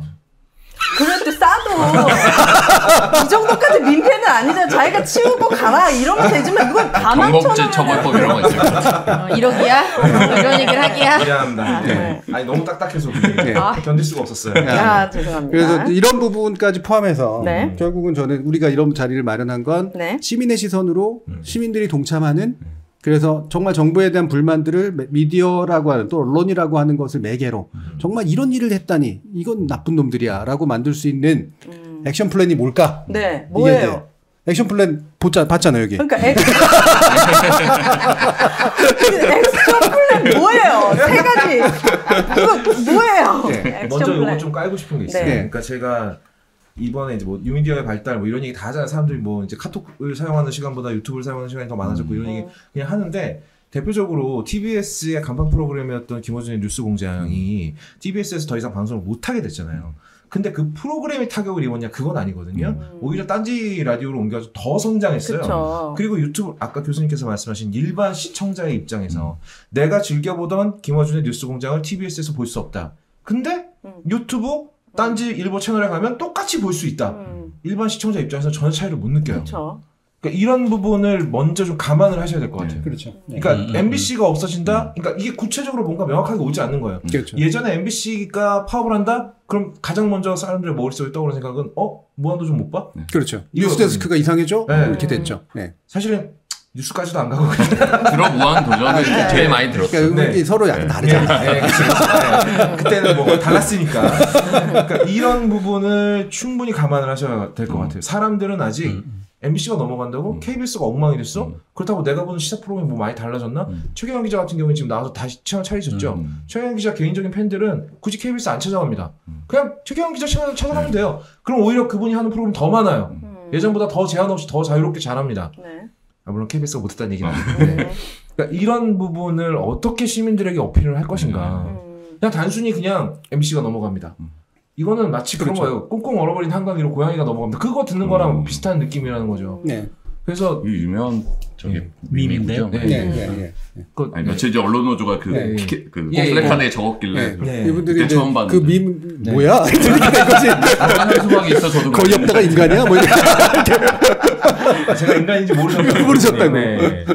그래요. 근데 일반 시민들은 사실 이번 윤석열 정부 와가지고 MBC 라디오부터 해서 뭐 선거 방송도 계속 시청률 1위를 했잖아요. 그러면서 주목했던 것이 MBC가 신장식이 바뀌고 좀 달라질까? 그런데 PD 수첩부터 스트레이트까지 더 강하게 윤석열 정권을 압박하는 탐사 보도들을 계속 내보내면서 더 많은 사람들이 지지를 보내고 있단 말이에요. 저는 이게 되게 좋은 시그널이라고 생각해요. 저도요. 이게 이렇게 저기서 그렇게 강하게 나오고 계속 점수를 해가지고 너네 뭐 안 할 거야 라고 하지만 여기서는 더 강하게 끊임없이 계속 윤석열 정권, 김건희 뭐 언론 탄압에 관련돼서 계속 탐사 보도를 내보내면서 국민들의 신뢰와 기대치가 높아졌기 때문에 MBC 이렇게 되면은 세월호 때 봤었던 그 말도 안 되는 제3노조 정말 그 빌런 오브 더 빌런들이 와서 KBS에서는 상상할 수 없을 정도의 더 그 이상의 극악무도한 방송이 될 수 있다라는 시그널을 주는 거. 그래서 우리 이호천 본부장님 말씀하신 것처럼 약간 시한부처럼 3개월 정도면 진짜 위험한 일이 일어날 수도 있다라는 거를 더 많은 분들이 아시게 하는 거 저는 좀 필요하다고 봅니다. 저희 입장에서는 사실 말씀하신 그런 생각들 많이 하고 이전보다 유튜브의 영향력이 커졌고 공영방송의 영향력이 낮아졌잖아요. 그러면 어떻게 하죠? 그러면 그냥 유튜브를 하면 되나? 그건 아니잖아요. 공영방송이라는 건 사실 국민적인 재산을 저희가 위임받아서 지금 방송을 만들고 있고 실제 MBC가 이번 총선에서 많은 좋은 보도들로 유권자들이 정확한 판단을 하는데 도왔다라고 생각을 해요. 근데 그런 것들을 내부적으로 더 열심히 하고 해서 신뢰를 끌어올리는 것이 상당히 중요하죠. 근데 그러니까 유튜브가 많아진다라고 해서 공영방송의 장악력이 낮아졌다라고 하면 이걸 해결할 수 있는 건 공영방송 신뢰도나 장악력을 다시 높이는 거지 공영방송을 더 이상 많은 사람들이 이전보다 보지 않기 때문에 그렇게 되면 사실 할 수 있는 게 별로 없거든요. 네, 그게 맞는 말씀이신데 이제 거업님이 전제를 까는 건 이제 두 가지 층이에요. 장기적으로는 결국 공영방송 왜 필요하지? 왜 이게 유튜브하고는 다르지? 이들이 왜 있어야 되지를 장기적으로는 해명해내야 되고 설득해내야 되고 새로 건설해야죠. 이거는 뭐 공부하는 제 입장에서도 마찬가지로 제 과업이기도 하고 종사자들의 과업이에요. 근데 단기적으로는 뭐냐면 이를테면 이렇습니다. KBS에서 어떤 일이 일어나도 사실 사람들이 별로 생각 안 하다가 세월호 다큐가 불방됐다고? 이건 좀 문제 아니야? 이를테면 역사저널 그날 조수빈이 들어온다고? 혹시 그 김건희 라인이야? 이렇게 되면 그게 훨씬 더 강하게 다가와요. 네. 적어도 마음을 줬던 프로그램인데 이런 말도 안 되는 게 이런 식으로 이루어진단 말이야. 이건 되게 단순해 보이지만 그 사정을 아는 사람들의 눈에는 단순해 보이지만 굉장히 중요한 트리거가 된다는 거죠. 즉 가지고 있던 내가 나름의 정체성을 그래도 줬던 예를 들면 MBC다 그러면 MBC 자체가 날아가는 게 문제가 아니라 예를 들면 스트레스가 사라진다고? 스트레이트. 예, 스트레이트가 사라진다고? 스트레스 아니고. 하나 잡았네요. 스트레이트. 네. 그리고 뭐 PD 수첩. 네, PD 수첩이 더 이상 불방이 되는 거란 말이야. 라든가. 지금은 이제 무더가 없으니까 더 이상. 예. 그러니까 이런 식으로 사람들에겐 인물, 특정 정서를 주는 프로그램 이런 것들이 이와 같은 폭력적인 행위로 인해서 더 이상 못 보게 되거나 안 하게 된다라는 게 뭔지를 가르쳐줘야 된다는 거죠. 네. 맞습니다. 그럼 탄압을 더 받아야 되는. 뭘 더 받아요? 저는 탄압을 더 받아야 되는. 개인적인 생각인데요. 남은 3개월 동안 진짜 센 보도만 골라서 해야 된다고 봅니다. 더 센 거. 네. 그러니까 뭐 저기 뭐야 진짜 유튜브 채널들조차도 막 혀를 내두를 정도의 보도가 막 나오면 이런 보도를 해주는 MBC가 사라진단 말이야. 그렇게 느끼지 않아. 물론 제가 단순히 시청자 입장에서 굉장히 폭력적으로 이야기하고 있다는 건 잘 압니다. 전 내부 사정을 전혀 모르니까. 네. 그게 저는 가장 좋은 방법이라고 생각해요. 참고로 뉴스아이키 PD님이 3번이 바뀌셨습니다. 압니다. 네, 뉴스아이키 저도 나왔거든요. 네. 어제 또 새로운 PD님이 오셨거든요. 자, SCH님이 저도 공영방송 뉴스 본 지 오래됐는데 그래도 공영방송 혹은 JTBC 기자들이 발굴하는 팩트나 시사 교양 프로의 영향력이 무척 크다. 그럼요. 그건 유튜브가 할 수 있는 건 아닙니다. 그러니까 많은 분들이 굵직굵직한 큰 뉴스들 있잖아요. 특히 우리나라가 전쟁이 난다. 예를 들어서 막 우리나라는 진짜 휴전 국가니까 그런 큰 뉴스 재앙이 생겼다. 저는 사실 이건 공영방송을 보지 막 유튜브는 특히 또 가짜뉴스도 워낙 난무하니까 그래서 공영방송이 진짜 반드시 살아 있어야 되고 신뢰를 받고 있는 거는 사실이거든요. 그래서 유튜브에서 다루는 뉴스들이 각 공영방송에서 다뤘다. 그럼 진짜 이게 사실이구나. 또 이렇게 되는 힘도 있잖아요. 이게 맞는 말이죠. 네. 맞는 유튜브가 말인데 대안할 수 있는 건 다수가 제한적이죠. 그거에 동의하고 정서적으로 일치하고 있으면 이 문제는 쉬워요. 네. 근데 오윤혜님만 해도 이 문제를 많이 본 분이기 때문에 그 부분에 생각이 좀 더 깨어 있는 거예요. 아 그래요. 근데 보통 사람들은 사실 훨씬 더 멀게 느껴요. 그거보다. 고양이 날다님이 오윤혜님 해시태그 보시면 된다고. 고양이 날다님 해시태그라고 했을 리는 없는데. 해시 보시면 된다. 아 그래서 이분이 오판나는 줄 알았는데. 뭔가 말 한마디 하기에 사건이 이 정글인데 정글. 뭐야 여기 채널이 이렇게 해시 뭐예요 도대체. 어려운 이름도 아닌데 4번을 틀리니까. 언론학사입니다. 해시 TV구나. 네. 그래서 액션 플랜을 그래도 우리 사람들한테 다가갈 수 있을까 한번 던져보시죠. 뭐 만약에 덜 다가가면 이제 좀 더 고쳐야 되고, 그렇죠? 뭐가 준비되어 있습니까? 오윤혜님이 알려주실 건가요, 아니면 우리 위원장님들이 알려주실 건가요? 액션 플랜 3가지. 언론 농단을 끝장낸 액션 플랜 3가지 알려주시죠. 읽어주세요. 안 써져 있는데? 같은 팀 맞으세요? 네. 우리는 하나. 우리는 하는 팀 맞는데. 네. 빨리 3가지 우리 교수님이 말씀해 주세요.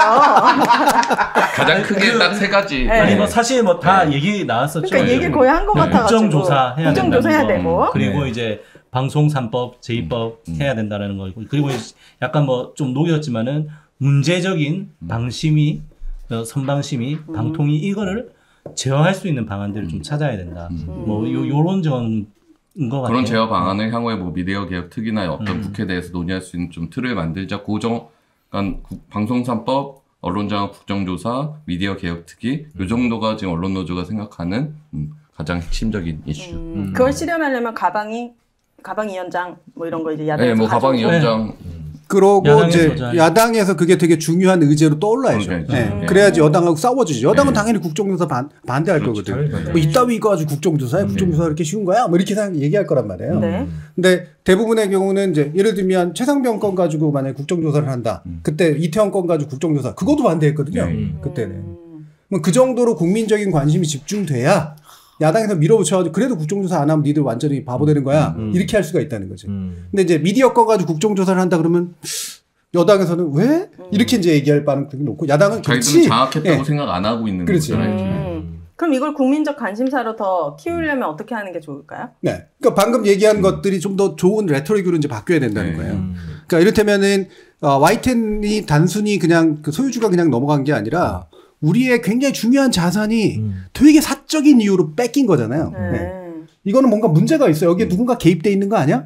사실 약간의 이제 어떤 힌트가 있는 증거들도 좀 필요하긴 하죠. 뭔가 의심스러운 구석들이 나와야 돼. 이거는 그냥 두고 볼 수 없어. 그다음에 선방심이나 이런 거는 저는 한꺼번에 국정조사 다 다뤄야 된다고 보는데 가처분이 이렇게까지 법원이 연속적으로 냈는데 이 짧게 운영되는 기간 동안 왜 똑같은 결정을 얘네들은 계속해서 냈냐. 이거 누가 선임했고 얘네들은 왜 이 자리에서 그런 판단을 내렸느냐. 네. 이거는 심의 과정을 심각하게 왜곡시킨 거기 때문에 이건 내용을 알아야겠다. 이런 거. 이런 건 선방심의 같은 경우는 어쨌든 뭐 그 처분을 받은 언론사 입장에서는 법적 대응을 할 수밖에 없는 거고 그러면은 언론사들도 법률 비용을 내지만은 방심위 차원에서도 법률 비용 그렇죠. 예. 방통위가 내더라고요. 방통위에서 상당 부분 배임이에요. 그러면은 이것 자체가 그 엉터리 심의를 해가지고 이렇게 국민의 혈세가 낭비는 되는데 누가 책임질 거냐고. 그렇죠. 이런 것들은 아주 법적 처벌을 받아야 되는 거죠. 그 책임자들이. 이를테면 심의위원들 누가 그래서 어떻게 해서 꽂은 거야? 사실 저는 약간 대중적으로 표현할 필요가 있다고 생각해요. 그냥 꽂힌 인간들이 아니야. 당연하죠. 그러면 이거 누가 꽂은 거야? 그리고 누가 꽂았길래 이렇게 법률 비용까지 내가면서 똑같은 손해를 방심에 안겼어. 또는 선방심에 안겼어. 이건 이제 얘기를 해야 되고. 방통위 왜 2명 가지고 아직까지도 운영되고 있어? 왜 야당에서는 사람을 추천해가지고 상임위원도 앉히지 못해? 이런 것도 얘기를 해야 되고. 이런 것들을 패키지로 묶어서 이거는 정말 우리가 국정조사라도 해가지고 내용을 알아내지 않으면 안 된다라고 하는 게 이제 나와야 된다는 거죠. 그래서 사실은 저는 국정조사가 가장 큰 고깔이라고 생각을 해요. 나머지 문제를 같이 처리하기 위한. 민주당 의원들한테도 좀 압박이 들어갈 필요가 있다고 봐요. 왜냐하면 그렇죠. 네. 지금 민주당 당선자들 이야기하거나 인터뷰하면 다 꺼내는 얘기가 이채양 명주, 그러니까 그 중에서 최상병 특검, 그러니까 이게 민심이라고 인식을 하고 계신 것 같아요. 저는 지금 제가 열심히 시사 유튜버로서 시사 방송을 열심히 영화는 빼는 겁니까? 영화는 빼는 겁니까? 제 원래 아이덴티티는 영화 유튜버입니다. 어쨌든. 네. 그러니까 이제 정준 교수님 옆에 이제 한 5년 붙어 있다 보니까 흘려들은 게 있어가지고요. 근데 열심히 보다 보면은 어느샌가 방송, 그러니까 KBS 엉망진창 된 거 죄송합니다. 그리고 MBC 간당간당한 거, YTN 팔려간 거. 근데 사실 YTN은 우리 시민들이 그렇게 우리 언론이라고 생각 안 한 것 같아요. 왜냐하면 전 정부 때 YTN이 조용히 얘기하시고 들으실까봐 옆방에 계시잖아요. 네. 우리만 아는 걸로 합시다. 네. 전 정부 때 YTN이 문재인 정부 제일 열심히 때리는 방송국 중에 하나 아닙니까? 그러다 보니까 솔직히 약간 너무 가든지 말든지 알 게 뭐야? 어차피 우리 편도 아니잖아 쟤는. 이런 게 생긴다는 거죠. 근데 처음에 했던 말로 다시 돌아오면 민주당 지금 당선자분들 뉴스공장 각자 다른 시사 프로그램 나와서 얘기하는 거 보면 방송 3법에 대해서 얘기하신 분이 안 계세요. 그러니까. 네. 미디어 자체를 얘기 안 하죠. 아, 그래요? 신장식 변호사도 얘기 안 해요? 거의. 그러니까 지금. 신장식 변호사는 다 관심 없어요. 아니에요. 따로 한번 불러요. 본인이 당사자잖아요. 그리고 언론 탄압에. 가는 건 법사위로 가더라도 가방에서 이런 거 하면은 좀 같이 이렇게 좀 오늘 연명하고 카톡 이러라고. 보내야겠네. 방송 3법. 아니, 진짜요? 보내면 봅니까? 보내면 봐요? 바로 답장 오죠. 지금 어떻게 전화 연결할까? 아, 정말요? 좀 아니, 믿고 생각을 해보세요. 있었는데. 내가 지금 국회의원이 됐어요. 네. 그럼 내가 어디 방송 나가서 무슨 얘기를 해야 되는데 국민들이 내가 애쓰는 걸 알아줬으면 좋겠잖아요. 그렇지. 여기서 가장 확실하게 딱 한마디로 딱 꽂힐 수 있는 거 뭐 있어? 김건희. 그렇지. 하지만 이 이름만 말해도 다 알아듣잖아요. 디올백. 이게 뭔지 다 알잖아요. 김건희만 해도. 근데 이제 방송 3법 어떻게 들어갈 거예요? 그렇게 만드시죠. 아니 저는 가장 가능성이 높다고 봅니다. MBC가. 그럼요. 그걸 만들어야죠. 그렇죠. 그걸 만들어야죠. 본인이 당사자잖아요. 김건희 얘기도 하고 MBC 얘기도 하고 하면 되잖아요. 저는 아예 생각 같아서는 MBC가 그냥 저기 선방심의가 때린 거 그거 벌점이라 그래야 되나요? 벌점. 그거 한 200점 달성할 각오하고 뭐 디올백 특집 아니 스트레이트에서 많이 했다니까요. 많이 하고 있어요. 아예 프로그램 한 신설을 때려가지고. 아니 그래서 100점이 넘은 거예요. 그래서 그렇죠. 100점이 넘은 거야. 내가 그냥 기네스 세우겠다. 한 200점 때려 맞겠다. 200점 넘을 수 있어요. 지금. 지금 이 페이스로도 가능해요. 저도 넘을 수 있을 거예요. 그렇군요. 이게 국회의원 배지가 되면 마음이 달라질 수 있는. 이게 뭐 나쁘게 말하면 그런 거지만 국회의원 말하면 자기도 이제 어쨌든 뭐 지역구라면 지역구에 어떤 이쁘게도 보여야 되고 예산도 좀 따와야 되고 이런 거 아닙니까? 그러니까 자신의 성과를 설명하기에 방송 쪽이나 이런 미디어 쪽은 그렇게 매력적인 분야가 아니에요. 그러니까 생각이 있던 사람도 안 하지. 처음에 예를 들면 미디어 쪽으로 해가지고 들어가신 분들도요. 비례에 들어가잖아요. 네. 처음에는 과방심이 해요. 근데 나중에 가면 다 기재회가 있고 국토위가 있고 이런다고. 거기서 따올 게 많으니까. 미디어 쪽을 죽도록 해봤자 돈 안 나와요. 이게 어렵기는 정말 어려운데 그렇죠. 내용은 되게 머리는 어렵고. 너무 아프고 답도 안 나오는데 돈도 안 됩니다. 그러니까 안 하죠. 그래요. 이제 언론을 비판해야 되잖아요. 예. 그러니까 부담스럽고. 부담스러운 면은 예. 있죠. 그러나 저는 잘 해주실 거라고 믿습니다. 예. 믿는 도끼 발등 몇 번을 찍혀봐야 정신을 차려. 그거 많이 찍히신 분한테 왜 그래요? 그 전문성으로 국회 들어가신 분들이 똘똘 뭉쳐가지고 네. 이 부분은 적어도 국회 전반기에 문제 해결을 어느 정도까지 해야 된다라고 생각하고 움직이기에 사실 언론노조에서도 계속해서 얘기를 하셔야 되고 이분들이 또 초선인 경우들이 많잖아요. 네. 그러면 재선 중진들이나 이런 쪽은 아직 어리니까 그래 뭐 이렇게 생각한다고. 그게 아니라 뭐 예를 들면 정청래 3선을 움직이고 막 이러듯이 그쪽에 3선 정도 되는 사람들 같이 움직일 수 있을 정도 이게 당신들한테도 정치적인 자산이 될 수 있어 라고 느끼게 만들어서 떡밥을 던져줘야 돼요. 그렇지 않으면 절대 중진들은 움직이지 않습니다. 그리고 국정조사도 제대로 해야 돼요. 보통 그럼요. 국정조사하면 뭐 여야 합의해야 된다 뭐 하고 뭐 증인 채택할 때 서로 또 뭐 합의하면서 몇몇 빠지고 이러면 되게 형식적으로 끝날 수 있는 국정조사 되게 많았잖아요. 그러니까 언론장악 관련해서 국정조사 한다고 하면 정말 이걸로 진짜 뭐 트리거를 발견하겠다라는 그런 그렇죠. 마음 네. 갖고 사실 달라붙어서 해야 되는.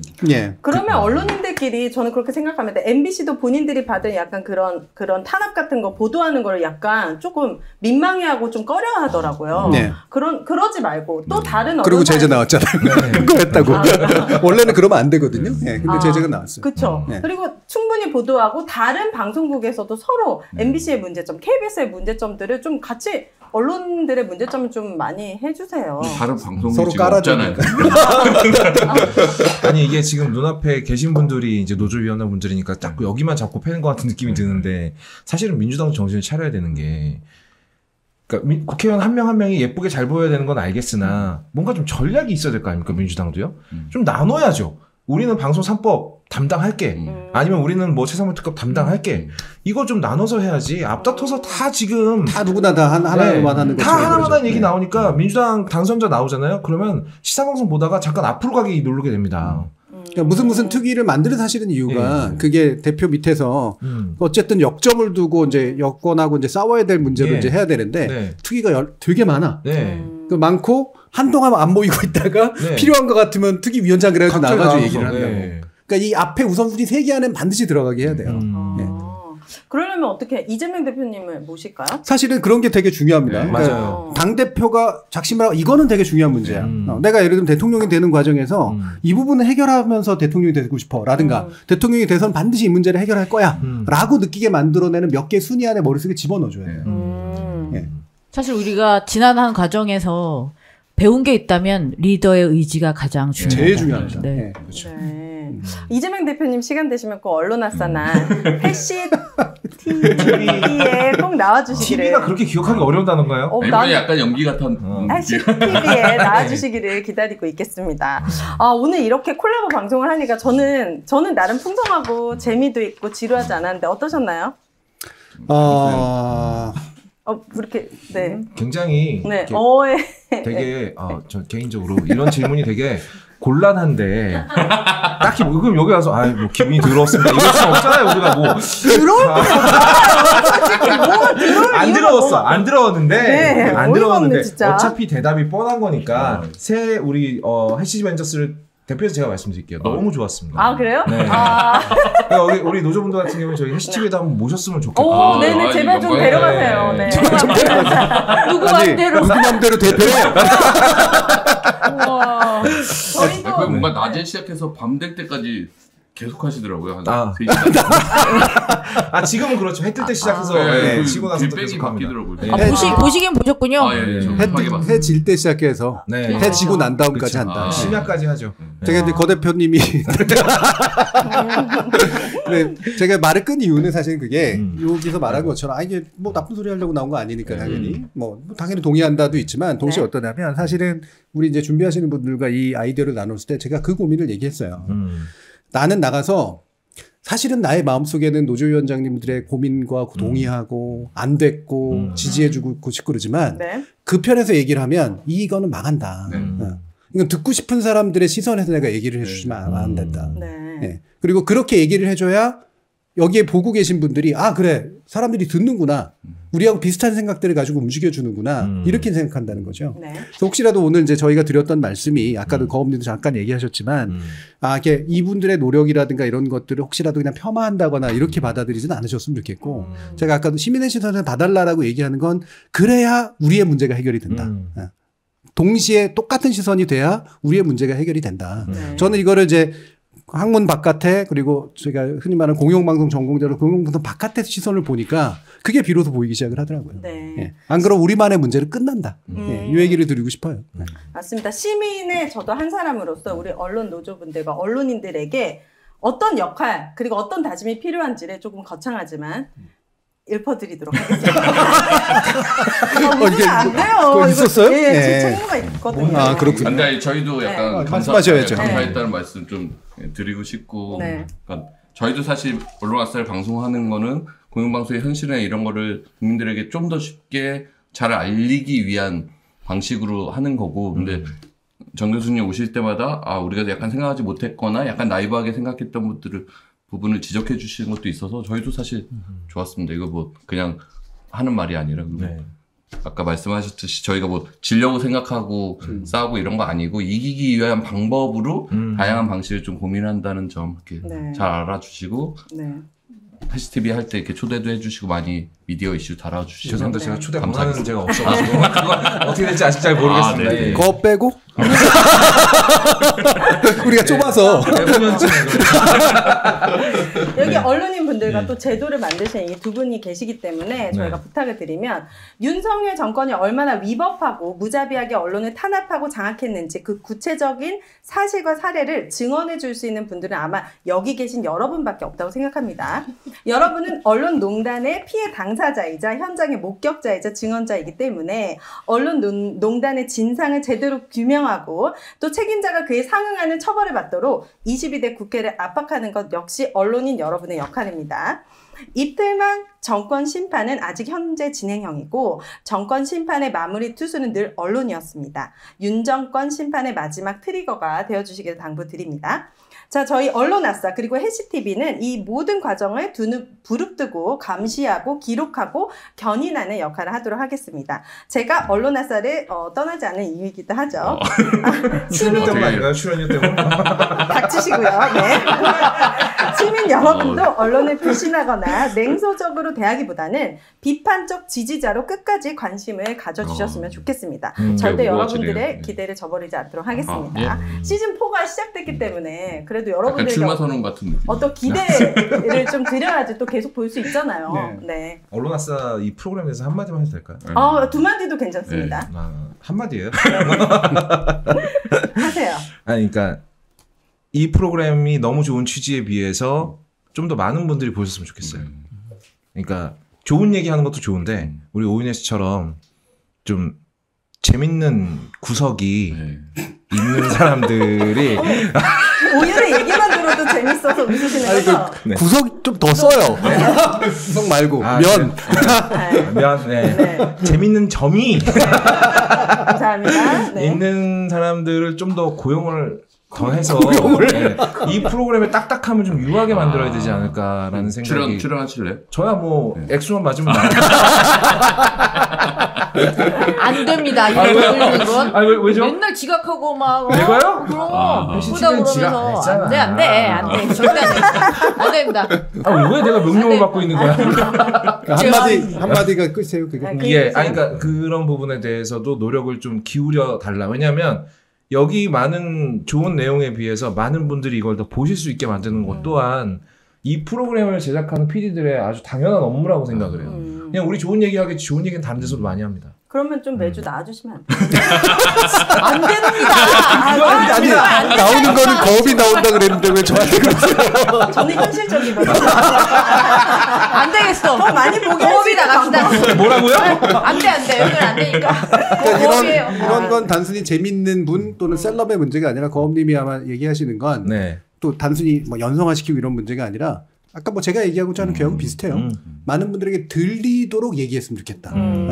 여기 계신 분들도 서로 고민 나누는 것을 남들이 보는 게 아니라 우리의 고민이 당신들의 고민하고 비슷해요로 들리게 만드는 방법이 뭘까요? 위주로 거업이 필요하면 부르면 되고 제가 필요하면 부르시면 되고 우리 또 정미정 박사님이 필요하면 또 그렇죠. 이분은 진짜 약간 그 투사 같은 느낌 씌우는 분이에요. 정말 그렇습니다. 멋지네요. 이렇게 시달리면 누구나 투사가 됩니다. 그래, 야당 국회의원으로 나가셨으면 바로 당선 가겠네요. 무슨 말씀을 하시는 거예요? 죄송합니다. 저번 공개방송 때 나오셨을 때 말씀하시는데 되게 약간 울컥하는 느낌. 제가 무슨 말을 했나요 그때? 또 그때도 뭐라 내용은 그랬어요? 사실 노무현 재단 거기서 말씀하셨을 때 저희 다 되게 감동. 네. 종종 이렇게 해시 TV와 같이 이렇게 종종 하면 좋을 것 같습니다. 너무 또 분야가 또 다르기도 하고 여러 가지 의견들이 나오고 또 댓글에서도 진짜 재밌다. 재밌다는 얘기가 나오나요? 반응이 있어요. 해시 TV. 드디어 그런 반응들이. 오히려 시청자도 되게 많아요. 언론아서 채널에서.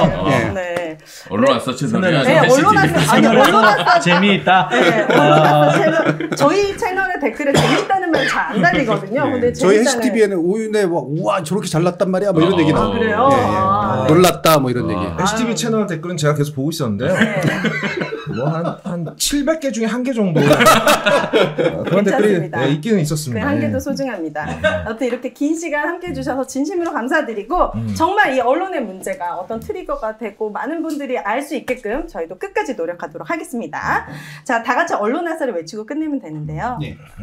교수님도 같이 해주시기 바랍니다. 자, 시민이 언론의 인싸가 되는 그날까지 언론 아사! 감사합니다, 여러분. 감사합니다. 감사합니다.